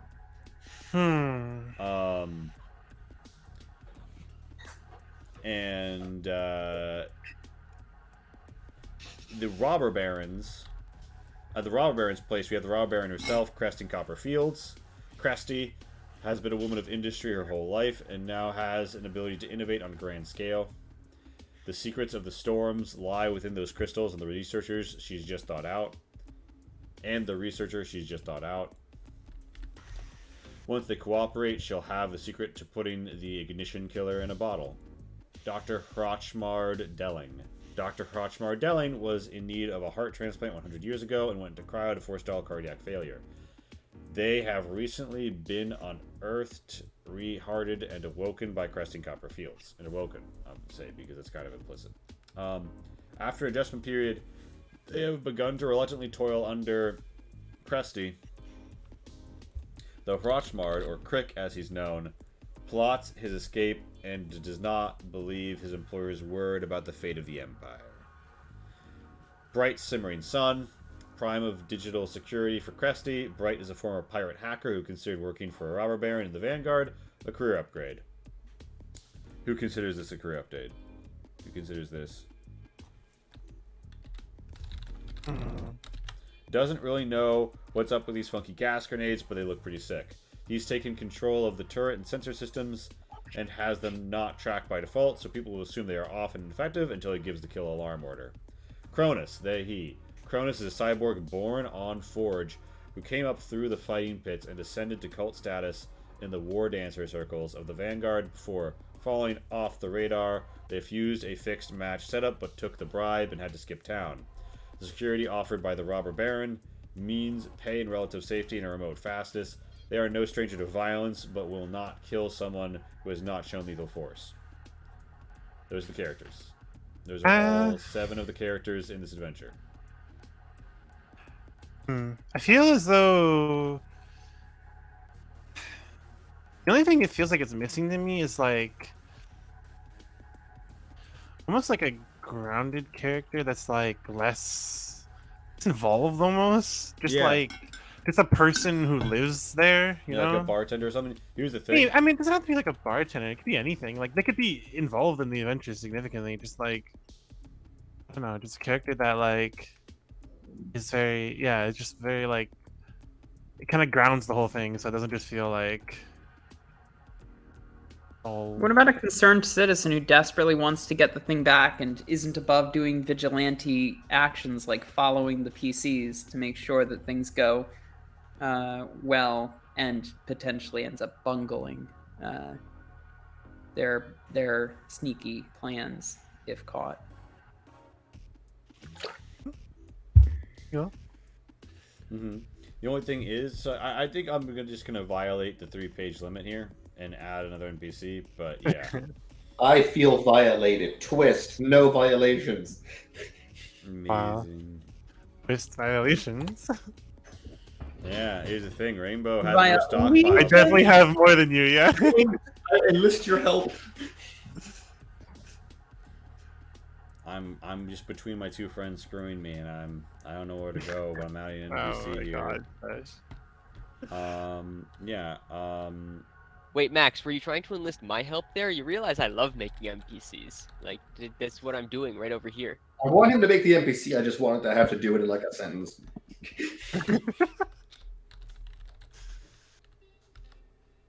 All right, twist. We're going 4 pages. Oh God! You realize there was supposed to be a part 2 and 3 to this stream? This is part was two. part two. This is part 2. Yeah. Yeah, it's almost midnight though, so. Diamond, Umbral, Wrench. I'm gonna say she, her. Diamond.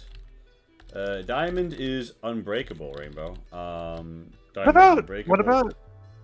Yeah. All right, Pat, I am on board with going 4 pages, but all of the remaining pages, it needs to be exactly 4 pages, and you can only add NPCs. Wow. Yeah. I need to create a character with like 15 different multiple personalities, Lee, and that's how we're gonna fill up the rest of the page. I mean, we haven't actually really done anything with plural NPCs. Diamond as is far as I'm aware. unbreakable, a reliable Could be a mechanic, plural and character. huntress. Stop! who You did not name it. loves- Diamond is unbreakable. I know. I say Diamond, Umbral, Wrench is her name. I start with Diamond is unbreakable. Dash, a reliable mechanic and huntress, who's a pillar of the community and knows the situation. She's going to follow the party to make sure the job gets done, potentially joining them, or running afoul of their attempts. Well, like local mechanic. Okay, I was thinking of like a more like public figure. Maybe like a celebrity or like a politician or something. Mm-hmm. Well, technically Yeah, speaking, yeah. the quest giver is a politician. All right, here's an idea. Old Hank. Old Hank. He, him. Everyone knows Old Hank. He hangs around the hot springs and tries He's to a speak in. Old Hank. Everyone knows. Everyone knows Old Hank who spends. Everyone knows Old Hank who spends most of his time. Leaning at the edge of the Hollow Theater and public performances, always with his trademark brown paper bag, paper bag and bendy straw. Old Hank sees and knows. Are you just making a James character as an NPC? Drunk, only just knows people and sees everything and does nothing else. Old Hank. Hey, to be fair, for all you know, there's just soda in that bag. All right. Old Hank sees and knows the tenor of the city, and lots of his friends who come by to give him a mixie and ask what's on the street these days are in fact part of the surveillance network, but he is not a knowing participant. So as it sounds, Old Hank's a very public figure. Everybody knows Old Hank. I like Old Hank. It's very cool. I'm into it. Yeah, it looks good.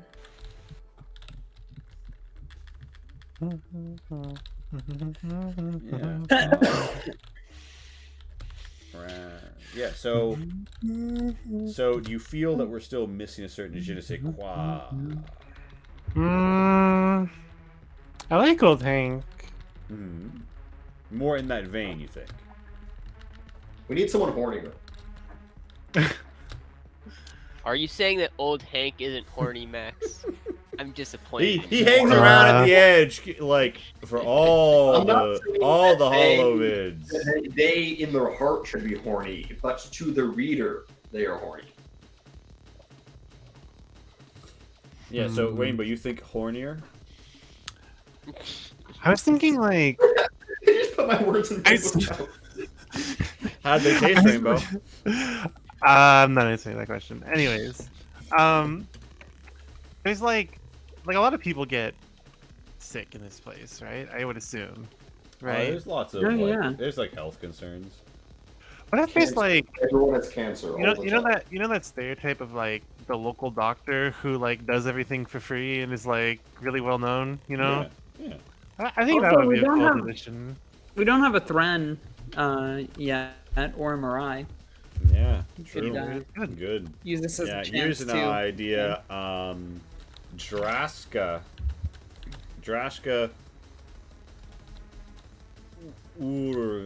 Urvine. Alright, Pat. Okay. How bad's the damage there? Could have been worse. Alright. So, Draska Urvine,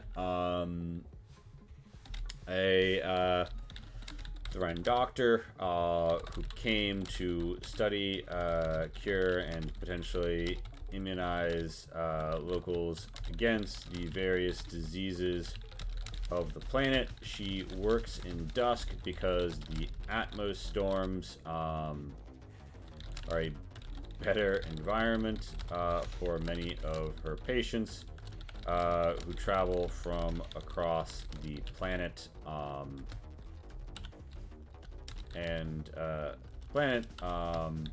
she's a pillar of the community and makes house calls for all manner of ailment.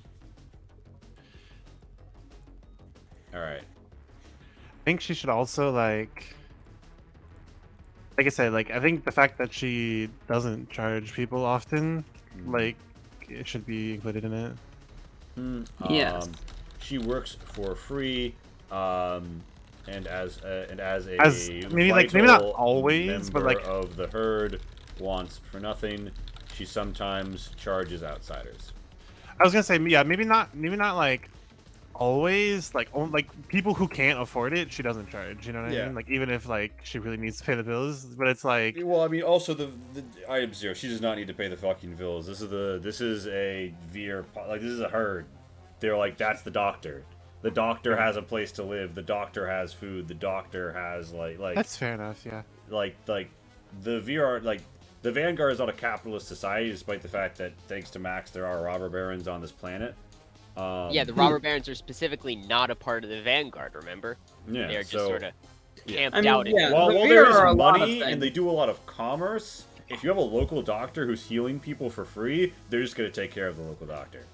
But, like, she might change somebody who's an outsider just because it's like she's spending time helping them rather than the people she wants to help, you know what I mean? Also, if it's a Rast, it's probably impolite not to charge. Amazing. She is a True, friend, it would but say something nice. about the service you're providing Yeah. in a negative way. Yeah. Ignore all. So, alright. We're up to 6 NPCs in the city right now. Nice. And 4 Okay. on location. I feel like there needs to be one more that is like.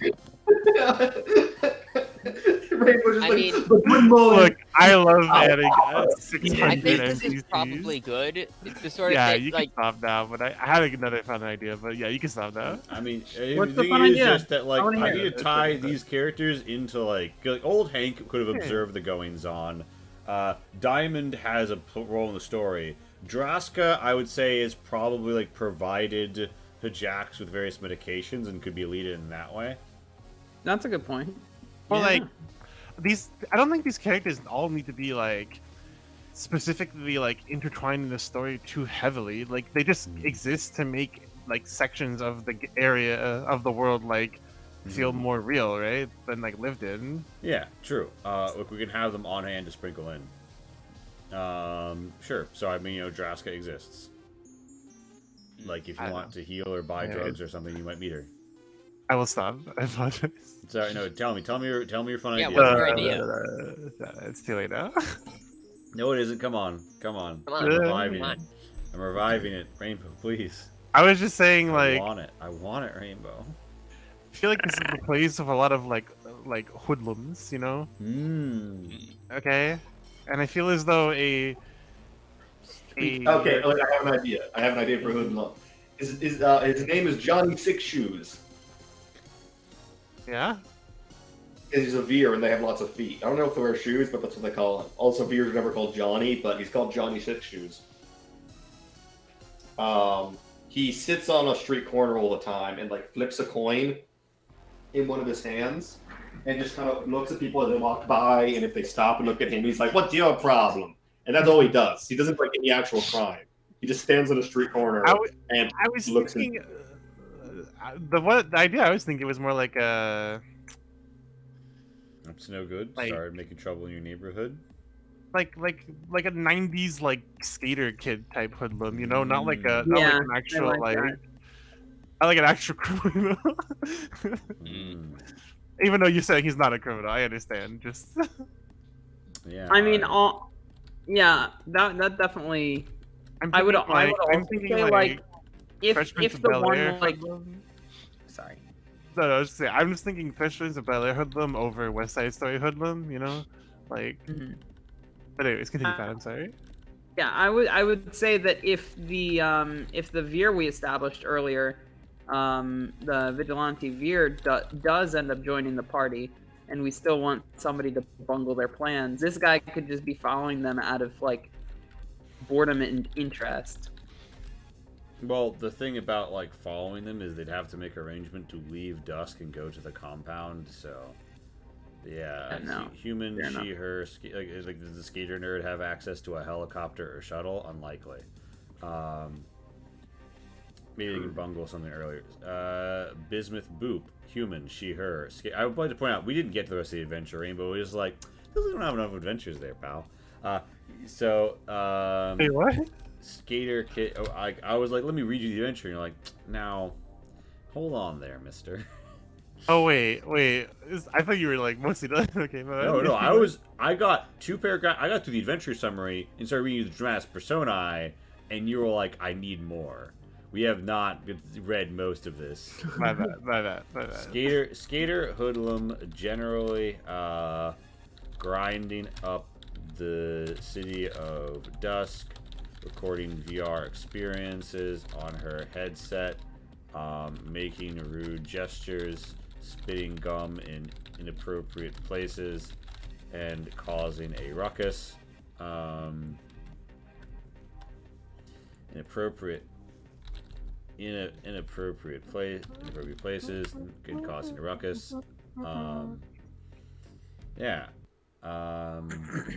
She knows the city and all its grindable rails like the back of her hand.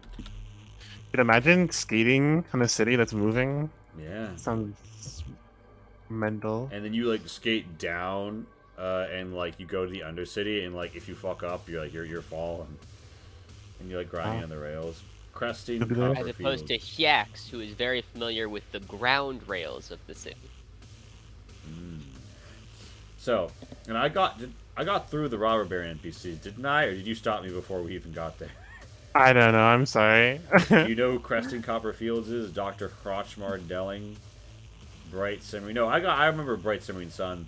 I told you about Cronus too. I think Cronus is a cyborg born on Forge, came up through the fighting pits and ascended to a cult status in the War Dancer circles. Yeah, you told us. Setting the stage. I think we got through all the NPCs. Setting the stage, adventure hooks. Breaking Change Asunder needs to put out a top-level call for resistance without causing general alert and abandoning the city. And to this end, they would call upon anyone, pirates, free merchants, ideologues, even off-duty Tritium Marines. Whoever the party is, they could get a recommendation almost anywhere. The issue is an open secret despite BCA's best efforts to keep the matter under wraps. Additionally, increased surveillance means breaking can probably be informed of the party's arrival shortly after they appear in town. Taking the job, the leads. When they are contacted, it's made clear a mix of goods and cash amounting to 10 grand is being offered for complete return of all 4 quantum cores. Breaking will emphasize the need for discretion, and the party has the following leads. Lead 1. Breaking knows about the shipment was due for arrival in the Starboard heliport, and the Albatross AVC crew reports successfully handing off the goods there. Under point 1. The people there report that a Rast and human with those mechanical augments arrived to handle the job. Under point 2, asking around about the person will, based on description, easily lead to Hajax, who is sniffing Huff on an Undercity gantry. Next point. Breaking gives access to pull up full flight logs to and from dusk. Under point 1, scrutiny, insight, or system tests may be used to deduce that there was an unscheduled departure of a Piranha shuttle situated in a city-side hangar within a few blocks of the heliport. The part was deposited at. Under point 2, asking around will also reveal Hajax and Yabadoom were seen nearby at around the right time. Point. The party will receive an unsigned mesh communication, parentheses, systems minus 2 tested trace, parentheses, shortly after getting the job, saying an anonymous tip about the destination of the goods is available. Under point 1, they are to meet at the lower deck bar, the Festering Undercarriage. Under point 2, going to the meet or backtracking the communication will hit back Yabadoom, a Rhinish tech merchant who largely sells a mix of shiny new slates and high-tech electronic salvage. He implicates the robber baron cresting Copper Fields with a flimsy explanation for why he isn't involved himself. The situation. The cores have been stolen by Hajax and Yabadoom, running to Fast Con, and then transferred to their contractor cresting Copper Fields at her robber baron compound. Any of the leads can bring them this information. They need to get there and act. It is It is too far by land, but a vehicle could be provided. But a vehicle ride can be provided. An incident between Dusk and the compound is too risky without concrete proof of wrongdoing, so they will only be dropped nearby if they have no aerial transport themselves. But local shuttle pilots asked by the Prime will gladly airlift any ground vehicles the party has.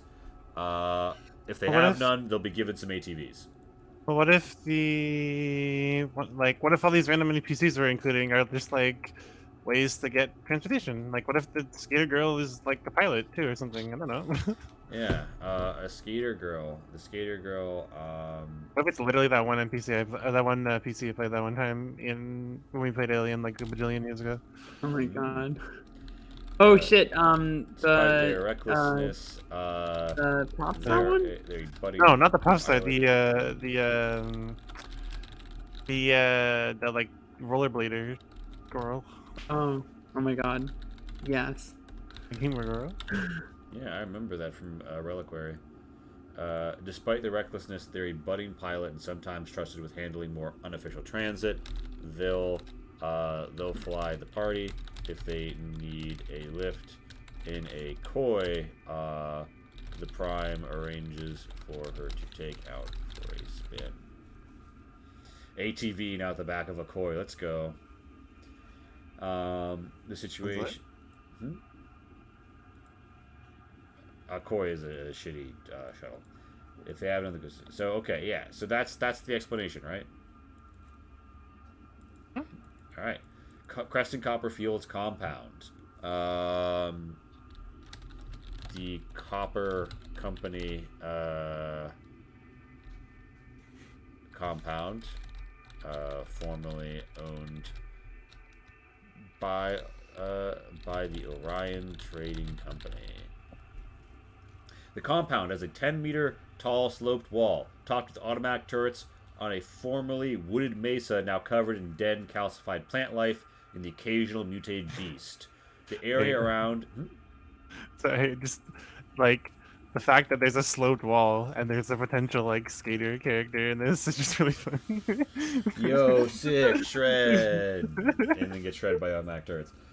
The area around has some sparse dwellings and traveling herds. Most do a spot of business with Cresty and won't be quick to sell her out to outsiders. The central structure is large and split into 3 primary sections. The spaceport has 2 Piranha strike fighters and 1 Dillo planetary rover Kelman, or DPRK. The offices, a gaudy megacorp ceilinged garden, forms the centerpiece of this 4-story dome. Cresting Copper Fields lives in the executive suite with her closest associates, who she does not formally consider a herd, as she is running a business, you see. The lab, Dr. Delling, is confined here, producing charges that can create a 50-meter area that prevents all ignition, stopping traditional firearms from shooting. Pulse and laser weapons are immune. the Atmos storm in a bottle. Nice. Yeah, he is working with some other humans here to make a break for it, but does not realize people involved in the scheme are Veer. Some people involved in the scheme are Veer. The rest of the scientists are well-paid volunteers or otherwise less interested in leaving. Dr. Delling's compatriots are mostly minor technicians. This is where the cores are. Cronus often lurks here due to the suspect loyalties of Dr. Delling. Crested Copperfields is a dedicated quick response force. Security. Security mercs. And Cronus. Crested Copperfields is a dedicated quick response force that load into the DPRK and head out at the first sign of trouble anywhere on the Mesa, composing 8 mercs, both human and Veer. There are 5 security mercs on patrol at all 3 major locations in the compound at any given time, and 2 sharpshooters watch from the towers on either side of the main gate. Cronus is given leave to lurk as they will, and is considered something of a boogeyman, considering those who consider anything against the company's interests in line. Their extensive, keeping anyone who would consider anything against the company's interests in line, their extensive augmentations include integral sword blades and laser weapons. Cronus won't leave with the QRF if there's incident outside, but will go on high alert. Their first priority is Krusty's life, followed by security of the lab. So, yeah, that's the adventure. That's the adventure outline. Important note here. I mean, yeah, it seems cool to me. I feel like, is it intended? How many sessions is it intended to be played in? Like, it's just supposed to be a one shot, or I do it in one shot, but I will say this: I wrote the back of book adventure to be played in one shot, right? And we are now at 2 for 2 other people who have not gotten out of Act 1 in their first session. And I've knocked it out in one shot, but like, how many acts are there? 3, and the third act is like they come back to town, revelation happens, little bit of like showdown, like there's like depending on what happened in Act 2, there's barely an Act 3. Or, you know, it could be a big one. I could totally see Act 3. Look, if we didn't play our cards really well towards the end of the one shot, it could have been big. Yeah, I mean, you could have even gotten. I mean, yeah. So let's 2.5, let's say. And so, wow, so like people usually do it in 2, maybe 3 sessions, is what you're saying? Both of the runs being run by other people of One Pump Town that I am aware of presently have only met once. Lamps Group streams it on Wednesdays, and who am I? Yeah. And the group that Shin has got together meets on weekends, I think Sundays. So yeah. Cool. So that's Zodiac Mineralogica. How many sessions do you think this would be for you, Rainbow? See, the thing is, what I was gonna say is that I personally I like it a lot, but I would include a section in the middle where you like for some downtime, for like just player character interaction and like sort of. Well, I assume that's the flight over. So yes, but also you mean like a story thing that calls for them to wait. It doesn't have to be a story thing. Like it could be the flight over, but it can also just be like. Sorry. No, it's okay. Like it can also just be like a. Like I feel like the way I would run it is like let them explore the town like first, right? And like try to gather information and stuff, and then the like leaving to go fight the bad guy. Like in between that, like I would add like a downtime period there personally. Yeah. And I feel as though that would break it up into at least 2 sessions. Okay. But you're saying that's like how you'd run it, but the adventure outline provides everything. It's just like Dusk exists, you know the rest of the shit about the planet, and it's just sort of like this is a 2-act. This is investigate phase, dungeon phase. I feel as though like it would be nice if the adventure itself outlined a place for that to be possible though. So like I'm just saying it'd be cool if it like gave you like like a description and maybe a like just a little bit about like I mean it could be like a bar or something. It could be whatever you want. Yeah, right? like a player base, kind Sort of, yeah. Brief, Well, like, maybe not like a maybe I could proper just base, maybe I like- could more extensively describe the festering undercarriage. Maybe I just the place where the party is intended yeah, I to want you meet, right? Like at the beginning of it, right? Like where they kind of get called to after they like take the job or whatever. I feel as though that could be like a good place to have like a small downtime section. Like that's how I would structure it, right? If I was running this. So like yeah, like where do they meet? Yeah, scrutiny versus apprentice. And maybe like an NPC that you can interact with there, who's otherwise Well- not really integrated with the plot.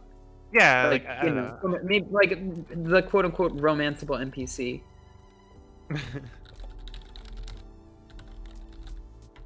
Yeah. Do we know why this character is trying to steal the cores again?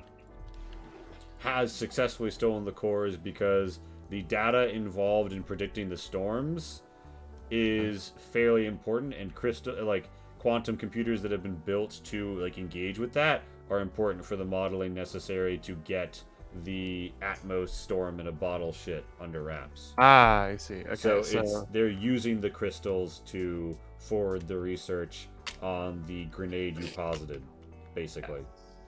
That is Okay. presently in like charge form, and like they can build like a kind of a bomb that does that at 50 meters, and they're working on like making it increasingly smaller. um, All right, so Act 1.5 interlude. Once I'm always the kind of person to make my my villains like you a reason to not hate them sometimes, you know, like to like posit some people to like sort of potentially agree with them. Yeah, I do that all the time, and we're breaking from character with this stream. We have a breathable atmosphere, and the villain doesn't have some like redeeming goal where arguably But the it's so meme much of more Change Star fun to Summer make the is that people you're like working for just as bad than Yeah, it is to make the villain good. debatably many of the Adventures in Change Stars Summer thus far last month, the players have been the antagonists. The more you learn I was about gonna the say- antagonists. I was gonna say you play a lot of Warhammer, don't you, James? Not really, no. But Really? Come on! You literally what you just said is like a perfect description of Warhammer. Literally the everyone is bad world. Interlude. Once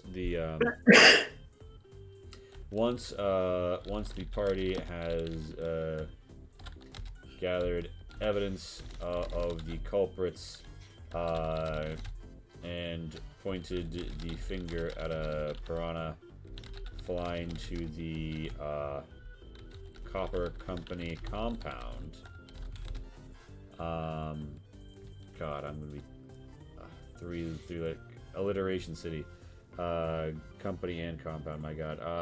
Love it. Once We the love party it. has gathered evidence of the culprits and pointed the finger at a piranha flying to the Copper Company compound, Compound.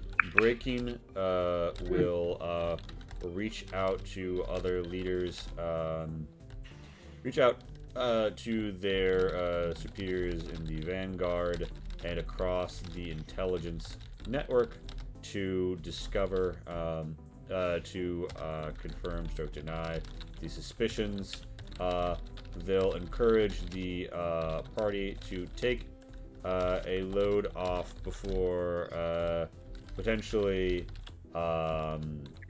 Well, presumably they being need to in go over the danger. blueprints of the compound. Yeah. I feel like there's like a planning like component to this. Yeah, this is like You know the what I mean? place where they plan. It's not take a They'll- load off. It's they'll like return- they will produce.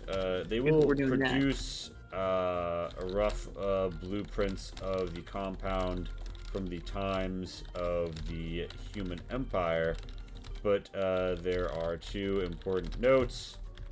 One, this is the officially filed blueprint that Orion Trading Company kept their hidden tunnels and extra lab space disguised on. and there has been over a century of renovations. So the party has a blueprint, but it cannot be entirely trusted.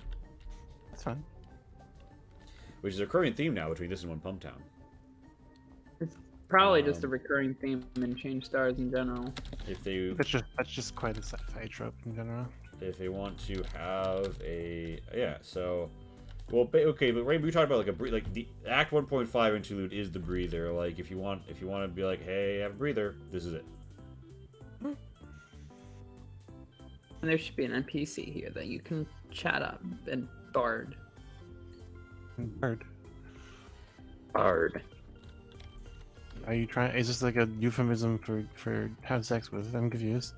We're breaking the romance. mold here, Pat. Wait. That means no horniness other than what's his name? Alright, you know what? I haven't used a twist. There's absolutely some horniness, and it's right here. There is a thirst trap character. Man, I'm in non-binary. I don't care. This is my one twist. All right. There's a twist right here in Dusk City. It starts with a T, W, and IST. A twist. All right, like maybe like a cartographer or someone who's interested in helping them out with this, or just Like somebody who works here. Okay, I'm going to say I'm like all a right. prostitute. No, okay, I know exactly. PLX, Plexi, Miller.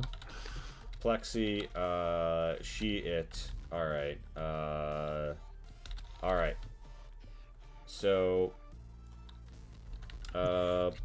Plexi is Making a sexy robot. is- That's what's happening. is yes. a pleasure model corpora FAI who has always been fascinated with structures, digital and physical.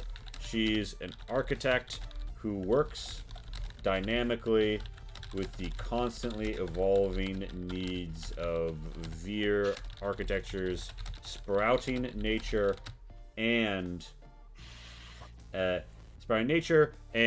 the demands of Dusk's unique cityscape. She derives Not bad. it derives great joy stroke satisfaction from feeling the angles and digits of a blueprint and extruding their edges. This is too contrived. Enough. No. Here's the thing. Plexi, PLX Plexi. She's called in. She's called in by breaking to pull up old human era schematics. She's uniquely qualified to decrypt and offers color commentary. Max died, by the way. Honestly, No, Max, I'm still here. I just got really bored. Let's see. Amazing. You don't like About Plexi, Max? NPCs and Max So got bored. Yeah, Plexi will be called to assist the party. I feel like it doesn't have to be that. I feel like you don't have to involve this character with the party. Do you know what I mean by that? Like this character could just be existing, vibing, doing things that don't matter to the story at all, and the Yes, party can just interact with them or not, and it doesn't matter. However, there will be people who tell me this NPC exists, but I was never called for it to put them in, so I didn't, but I wanted to. So I want to have a degree of connection. You see what I mean? I like this character having agree. some reason to speak. I guess I don't know. Like, I don't know. I would cut that, but that's up to you. I mean, bear in mind that there are people who are like very like low on NPCs and exposition and vibing. Like I've talked to people who like I name all 4 of the space pirates in the adventure that that's a bit of a spoiler for One Pump Town, although I didn't imagine you were gonna play it before you read it. But point is, I named some enemies in adventure, right? And someone who read it literally like described that as a distraction. Huh.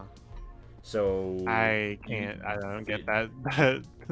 That like. Yeah, I know. There are different perspectives on the matter, and I'm not here to weigh in on any of them being valid or invalid. But I am leaving this outline in a between point. If you want to cut Plexi from coming and giving the explanation, you know, you don't have to do it. You know, this is sort of a rough outline that I expect 0 people will ever run, if I'm honest. But you know, but as like a thought experiment, right? It's like as a theory crafting of an adventure.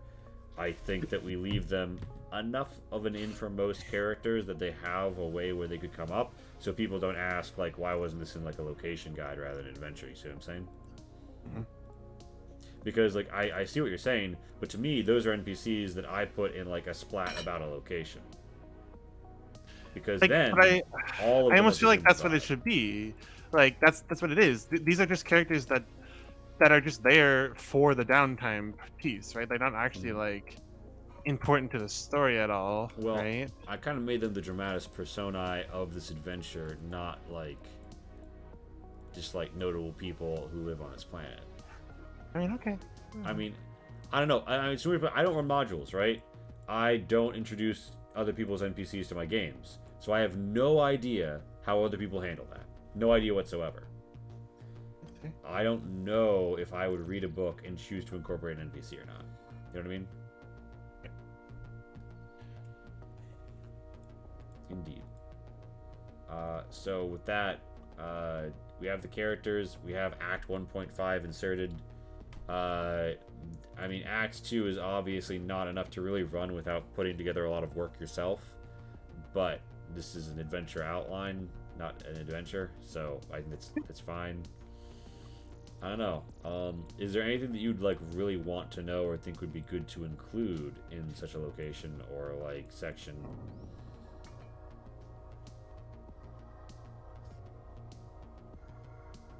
I'm not hearing anything. So, yeah. I'm wonderful. thinking, but I don't. Yeah, nothing's coming to mind. I think that concludes then. And how many screws did people actually use, Max? I'm assuming nobody kept track of that. I used Oh one. god, no. Max used 2, right? That's just theory. Oh shit, Max is all screwed out. You screwed up, boy. Honestly, that's what we're gonna call it. When you run out of screws, you're screwed up. Why would we have a term for that? No, you're all screwed up when you're full of screws. And then when you're out of screws, you're screwed down. Screw loose. You're screwed down because you have less mobility. You see what I'm saying? No. If you have a screw loose, that implies you have, like, a screw left to spend. Yes. So everyone begins the stream all screwed up and then gets less screwed as I get more screwed. Okay. But yes, I think this is Titan and Tartarus Systems, Forge, and Zodiac Mineralogica, the adventure. Boot. And now, why is it called that? Because what's more important than stones and their great and important predictive powers? Think about it. What? Should call it. Oh, is it like a gay reference to the, Is it a gay reference? I know what you said. to the Cancer and Capricorns and shit? Did we have the gays? Or the gays here? Pride Yeah. Month, Pog. Pride Month Pog. So think about it this way.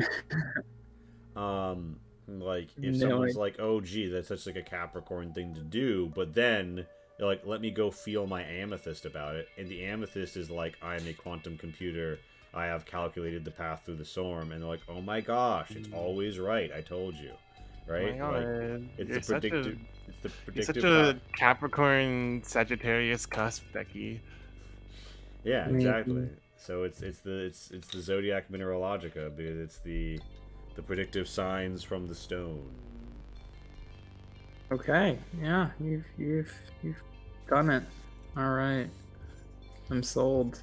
I want to stick an amethyst up my ass now. Nice. You should send them stream right there. I think that's that really it. Yeah. So part 3 was just gonna be I was gonna faff about and play Morrowind, but it's midnight 30 abouts by this point. So it's been a love, Lee birthday. Thank you all for joining me. I think I'm gonna raid. Oh, Trooper is live. Oh, Trooper's trooping on. I think we're gonna go say hello. Dreamers, memers, schemers, faff about Bofides. Hey there, Tabletop Anthologies. Why do I feel like faff about Bofides is a reference to something?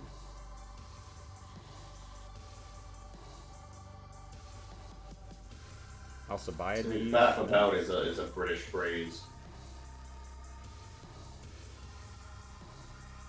Good night, everybody. Bofides nuts, fool. Amazing. Alright, fuck you. We're gonna go. Rainbow. Got him. Yeah, I was about to say, Rainbow, could you, as the official got him confirmer, could you please confirm? Happy birthday to you too. I mean, it's my birthday, but you know, I'm You have wishing been got. you'd be happy. Alright. Rainbow calls it like she sees it, okay? Remember that one time you confirmed that I hadn't been got? I was asunder. Alright. Hooray, Trooper SJP. See you on the flip. Bye. Bye.